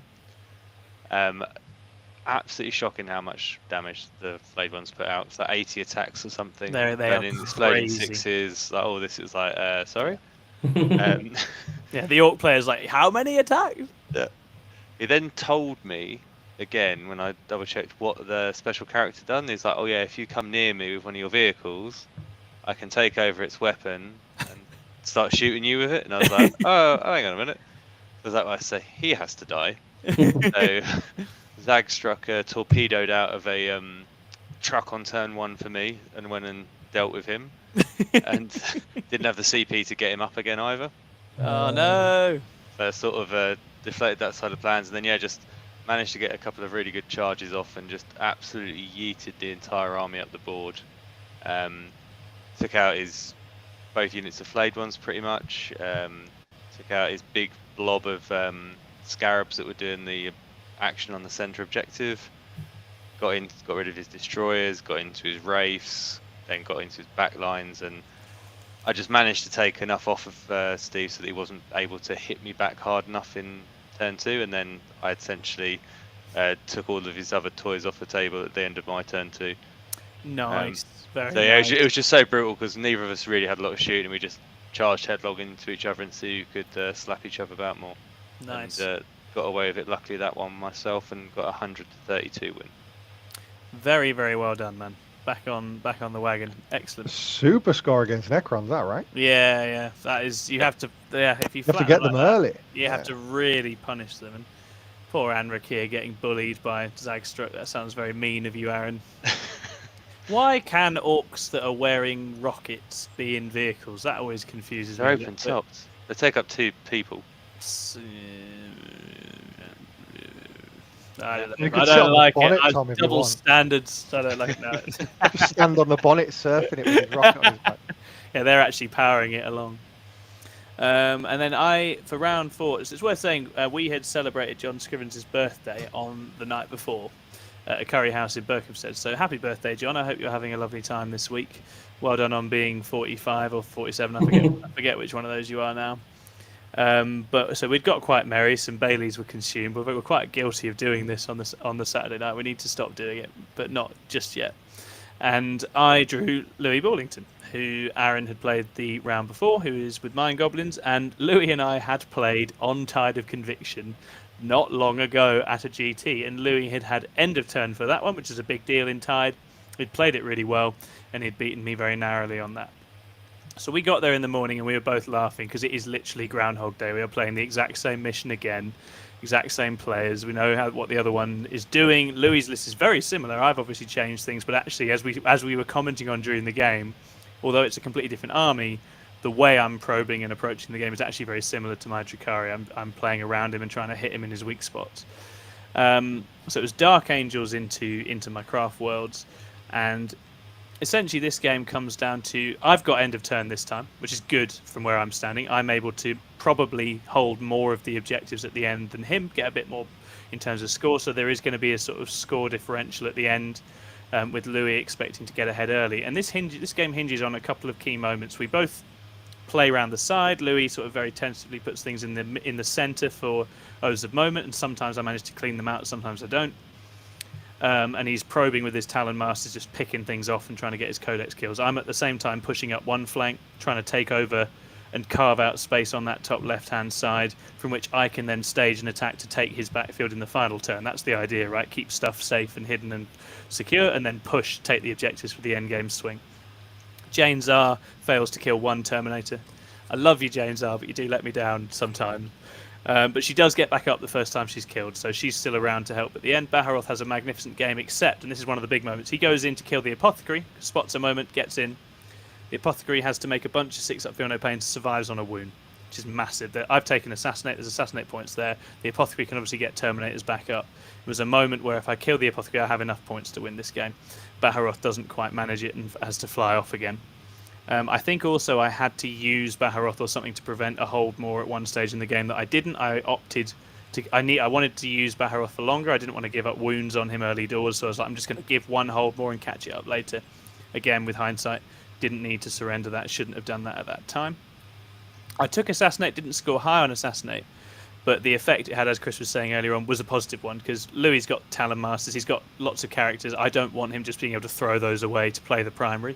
So making him protect all his characters has a positive overall impact on the game, because I've just got less assets than him, so I want to make him careful with his.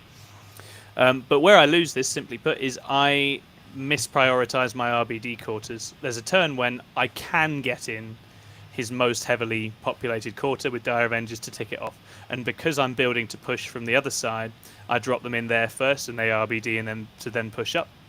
But actually, if I had ticked that other side off, there was no way he was going to be able to screen me dropping in this side in the next turn. And Louis very astutely then realizes this is now the quarter I can stop him, and so he throws a bunch of resources in there, uses it very carefully, very meticulously. And it is worth saying Louis is a very meticulous player. It takes his time. I love you, Louis, if you're out there. You do take your time, speed up a little, but he's very, very good with his positioning and very on point. And he screened me out perfectly, and ultimately I lost by a point. And it all comes down to those couple of slips, 3 more on Assassinate or finishing my RBD properly. So the interplay there was extremely close, really, really good game. And I felt like we both played it extremely well. And let's not play on Tide of Conviction for like the rest of our lives, Louis, if that's all right. But very well played. Very well played indeed. It's your favourite mission, Tide, right, Tom? I do like it. I don't like it into someone very good on a very good list. I like all the hold 2, hold 3s. I do really enjoy them, but they are tough. They are tough. My 2 toughest games probably this weekend were both on those, Data Scry and on Tide. Cool. So we're going into round 5, boys. Chris, surely you're going to get a nice pairing for your final game of the event, right?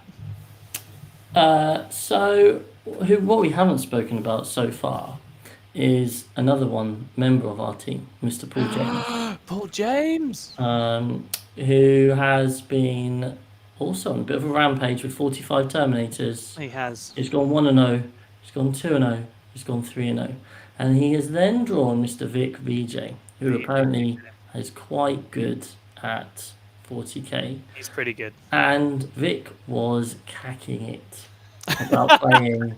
Are you trying to wind Vic up? And Vic was so worried about this game. So scared. He was really worried about this game. And Paul was, he thought he had a chance, because at the end of the mentality day, is pretty level. It's like Paul's just going to run 45 Terminators up the middle of the board and hold some objectives, and can he kill him quick enough? Just going to stat check him. Stop it. Be nice. Easy. Unfortunately, we were all wrong. And Vic is in fact. Vic was in fact good enough to outplay Paul. Yeah. And grab a win there. Which unfortunately meant that Paul was now sitting at 3-1. And it now feels inevitable at this point. So yes, I got the delight of playing against Paul's Dark Angels for his final ever run out with the transhumanness. And I'm like, right, okay, well, I can't take behind enemy lines because Paul will do his Paul thing of charging the Shroud Runners with the entire army. And then before you know it, I've got 30 Terminators in my deployment zone. And essentially, Paul got to go first. And he rolled a 6 on the advance. Classic Paul. And so there are now 10 -1 damage Terminators sat in the middle of the board. I'm like, see how this game's going. So I restrain them. I cast a load of psychic powers that fail. I do a little bit of shooting, and at the end of it, I have managed to kill his chaplain. So I've got a lot. There were a lot of snipers in the list. I had a couple of 6s to wound on the rangers to do mortals, and my targeted mortals didn't work, but I was able to chip them down. So I'm like, right, that's one thing done. Then Paul kind of moves those Terminators 2.5 inches forward. Then deep strikes down a couple of other units and goes for the 9-inch charges. Thankfully fails them. I've wire weave grenade. Oh yeah, the chaplain's gone. That hurts his game plan a lot. Yeah, exactly. Yeah. I wire weave grenade the middle 10-man, so then 9-inch charge now becomes a 12-inch charge, which he fails. Thank you, Vic, for these wisdoms. Thank you. And then I'm like, right, wow, there's a lot of Terminators in my face. Unfortunately, at that moment, my stomach also decided that it wasn't feeling too good. And I had to depart the battlefield. Now who's cacking themselves? Yeah. Literally and metaphorically. Oh, mate. And I had to depart the battlefield for 10 to 15 minutes, which is relevant because it comes up later. Not literally. And essentially, fling it at him. I just go, right, well, I come back and I'm not feeling great. And I'm like, all this tactical now, fuck it, let's just see how many Terminators we can kill. And over the next 2 turns, I proceed to kill approximately 30 Terminators. The Incarn manages to fail a 5-inch charge, which was not ideal. But Scorpions, there was just so much pause. It's like, how much shooting is going on right now? Like, and the psychic and combat. It was a very nervous drive home, mate. It was not pleasant when I got home either, I'll tell you that. And I managed to get him down so that when we got to turn 4, there was kind of like a couple of Terminators on his backfield home objective, 5 in the other home field objective, and then 5 up in my half. And I still had quite a lot of units left. I just hadn't been thinking about the game enough in terms of planting bombs, guaranteeing 4 points on engage, that sort of thing. And so although I had, quite a nice resource advantage, actually I was just a bit behind because obviously Paul's army does so well on primary. So he keeps knocking me off. So I'm scoring a 4, he's scoring a 12 for a couple of turns. That's really big. And in the end, it's diced down at turn 4. And so we just have to call it at 59-53 to Paul. We then talk it through, or Paul kind of works out what would have happened. And it's still like a 73-70 win to him, roughly. A lot of things would have had to go my way to have grabbed it right at the end. And like, it was a really, really interesting game. I think maybe if I'd played it a bit more aggressively early on around the flanks to get those engage points and that sort of thing, that would have helped. But yeah, it was just a hard dice down. And it should be mentioned that Paul took behind enemy lines in this game and scored 0. And if he had taken what's the one where shock tactics, it's not even a contest. Because he just beats me so comfortably on primary that I can't kill the Terminators quickly enough. I'm sure there is a way in which I could finagle a win if I was Vic, but it just felt like it was just the classic spearhead going straight down the middle and just like I can't really get around the flanks. So it was a lot closer than I thought, and I had to do the boring thing of just standing off, shoot, and then just bum rush him and hope. And I think Paul was a bit surprised at how much I was able to like kind of deal with him. But it was a really cool game, really fun. Like Paul's such a lovely opponent, like to play against. So it was all in good spirits. So absolutely done. Are you guys going to have a rematch now? Oh yeah, well he gets more Terminators in his list now, doesn't he? Oh But yeah. He's just taken D-cannons- out all the support and put even more in, hasn't he? Yeah, my D cannons and shuriken wound on 3s and 2s now. So. That's much better, isn't it? D-cannons winning on 2s is nice, very nice. Excellent. I think so. That was 3-2 in the end, obviously, and well done to Paul for getting it 4-1. And Yanari, how do you feel? Do you like them? Is it something you'll stick at? Do you think? Absolutely, I'm gonna play them until the end of 10th. Brilliant. 9th. Good. Not the end of 10th. I think it's a super cool set of rules that draws together two of the most interesting sort of books out there, so it's good. I think it's a really fun way to. Obviously, you could try some Drukhari as well if you want to. I know people experiment with Hellions, but I don't think you need to. Really, you could do it then. Yeah, I've like if you think like kind of build. What was interesting was that Dan and Clement, who went really well, they had the 10 bricks of boots, and I'd taken them out to avoid mortars and desolation marines, and they just gone. Hopefully, I don't play them. And just dodge the matchup. Yeah, exactly. Simple. And I did think the so. target removal that gives you is really quite something, isn't it? So, it's one of those where not letting the meta get in your head too much and just cracking on. Do you try a webway gate? That's another way of delivering them. Yeah, obviously. So that's what Dan had. He had the webway gate. I mean, I've built a new list, and I've tried. Night, Davey. Bye bye. Yeah, sorry, Davey's had to leave. I've built a new list which I want to try out. I would like to have the Death Jester.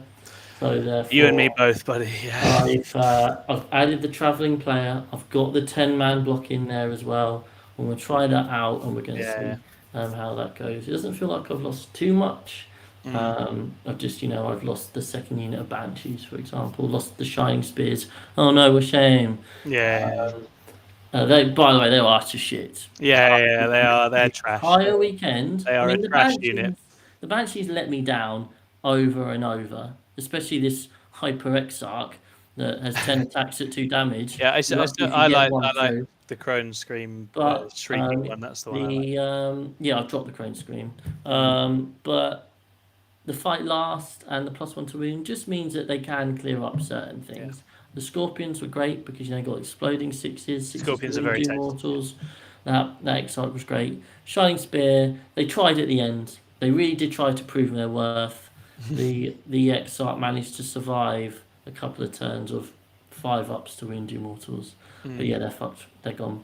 So I'll get go over here giving that list a go and make some adjustments. But no, really, really fun army. I enjoy just that threat of combat damage and speed, which I hadn't played before. So great. A good experience all round, and fuck you, Paul. And Aaron, how about you, mate? How do you finish up? I went into another lovely gentleman called Baz. Baz, lovely. Baz Croucher, I think his surname was. That's a name I know well. He's been around a while.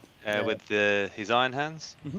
Yeah. Very, very cool paint scheme on it. It's like a turquoisey blue with more of a brass metallics and stuff. Yeah, very, very striking looking army.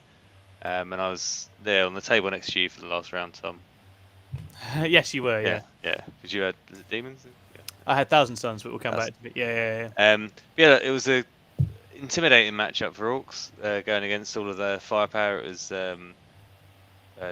3 units of 2 land speeders. It was 2 of the Gladiator Reapers. It was the special Volkite Contemptor Dread Knight Pew Pew guy. Scary list.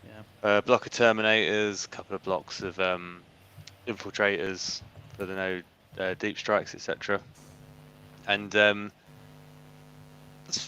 had a reasonable plan for it going. I thought I'd play a bit more passively and just try and use my passive scoring to try and make him come out a bit more and expose himself and maybe get a bit over eager. And it was going well until I'd finished deploying, and I was like, I've got to remember my last unit I'm going to deploy, which is a unit of 5 bare bones commandos. I need to remember to put them in this place to screen this angle out from his drop pod for turn 1 to stop him from getting an angle on the truck with the truck boys in. And I was like, go to deploy them. I was like, where should I put them? I don't want to put them in the open. I'll squeeze them behind that room with these other commandos. And then we'd done the roll off for first turn. Baz won it, and I was like, Oh yeah, that's where they're supposed to be over there. And Baz's drop pod proceeded to come down. Oh no! And managed to get an angle on the truck boys because I'd cut the angle from the other side that his land speeders could get. So this was the only place that they could go. I'd done it all purposely and then just forgotten the final piece.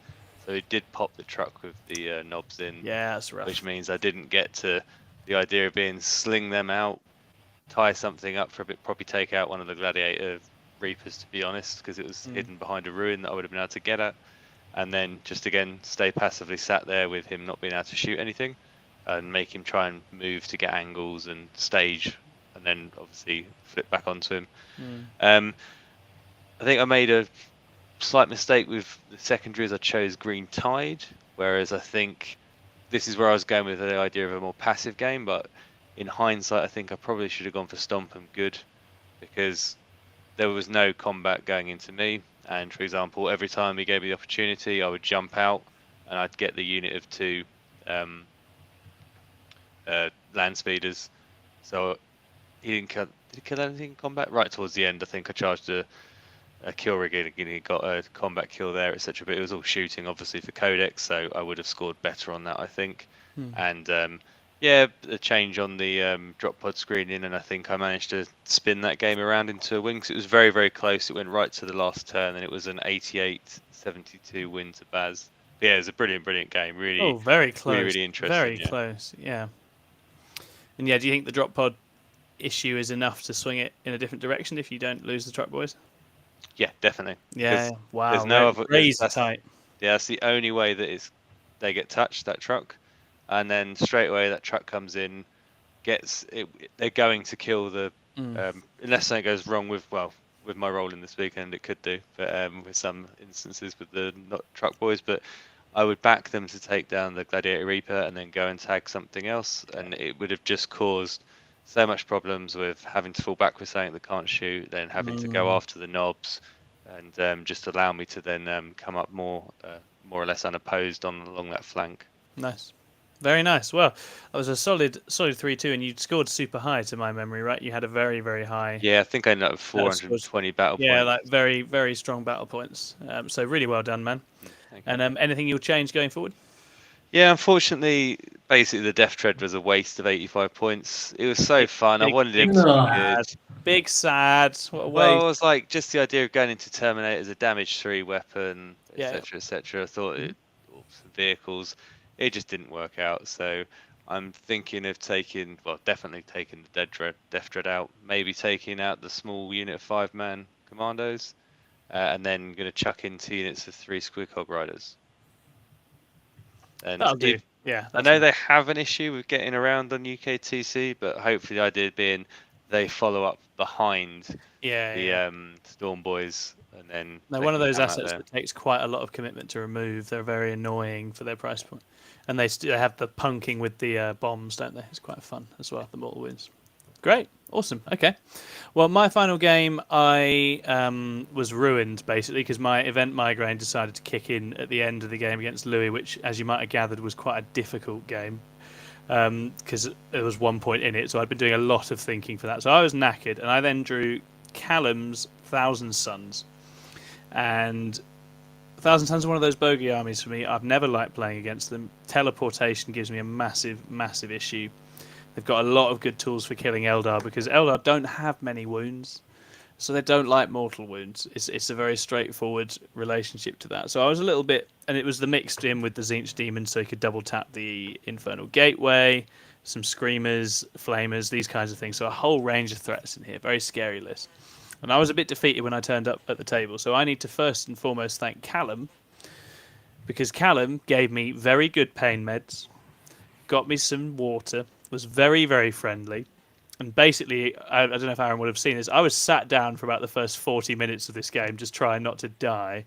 And by the end, I was up and running and feeling a lot better. And that was mostly thanks to Callum and the care that he took. And also, he was a very lovely, very talented player, but also very relaxed. And that vibe just sort of got me back in it. And this game, we just killed the living daylight out of each other. Eldar went through him a lot quicker than I thought they would. I thought this would be quite difficult, but I was able to get some good angles with the units jumping and all this kind of thing.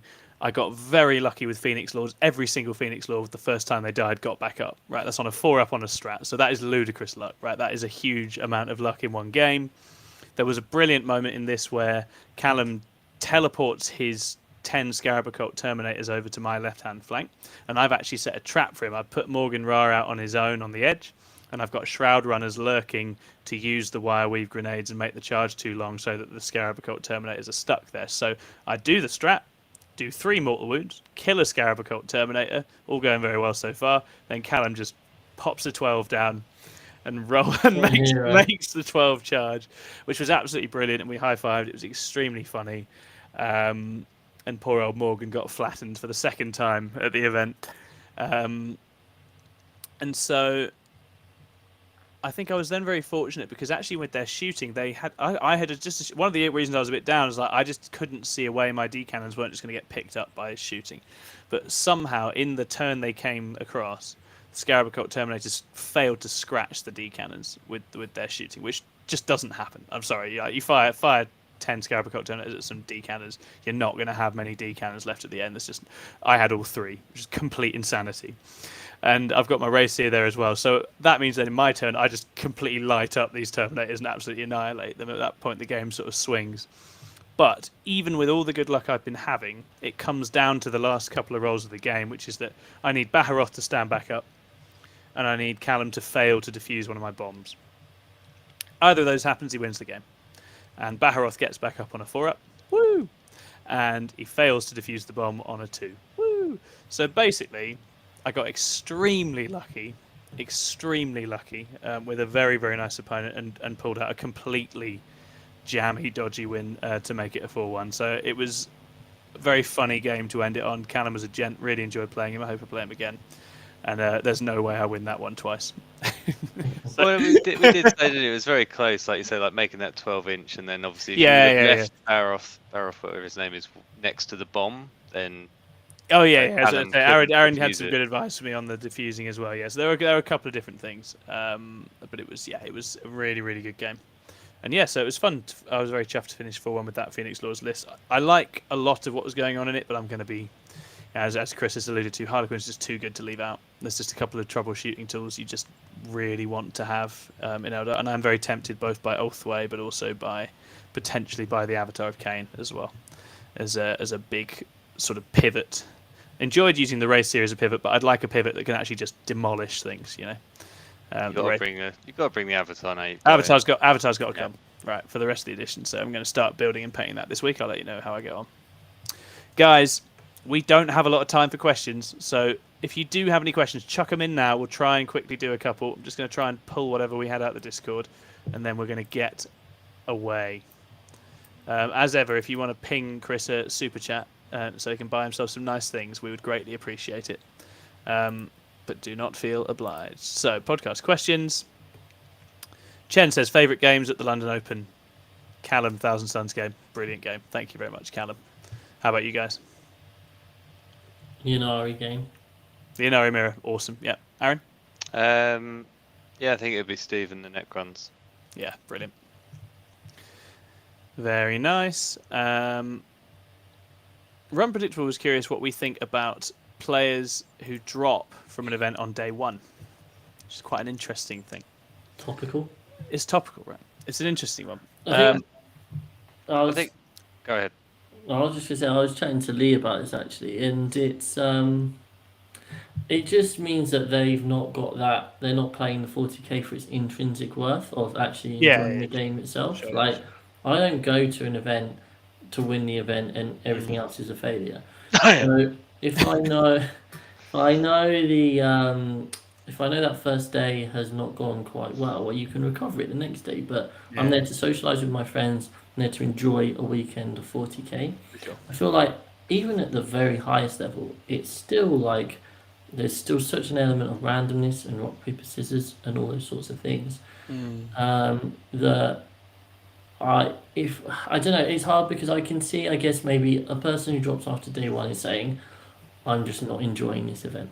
Yeah, sure. And so why would I spend my time doing something which I'm not enjoying? Yeah, for sure.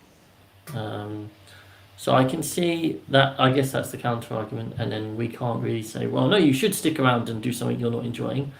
But then you can say, well, surely you're playing 40k because you enjoy the experience rather than just to win. Yeah. I don't know.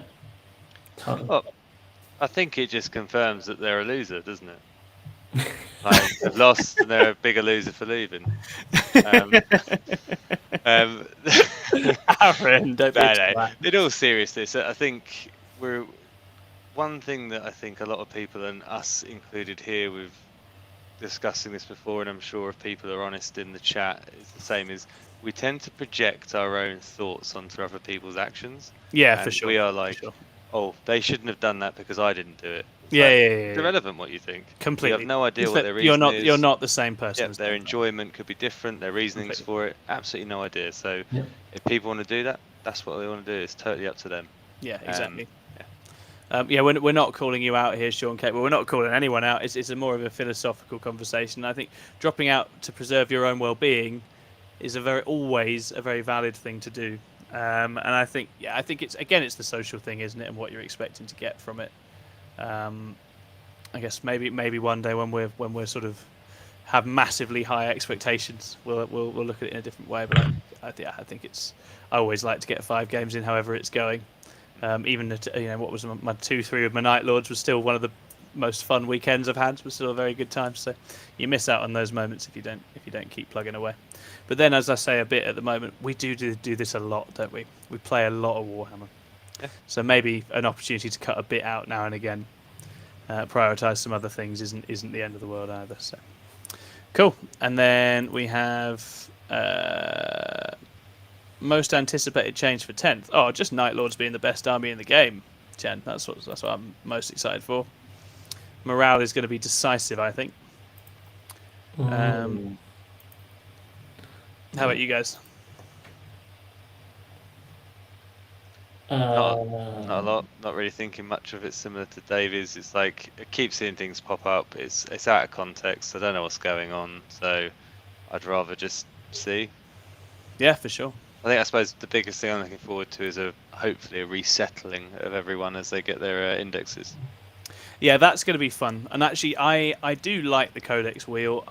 It's exciting when there's new rules coming and new armies coming out. And as long as they don't drop ludicrous bombs in terms of power, it'll be really fun to. But indexes will be fun. It's going to be fun watching us all figuring out armies we want to figure out at the same time. I think that'll be a good time. A good time. Great. Okay.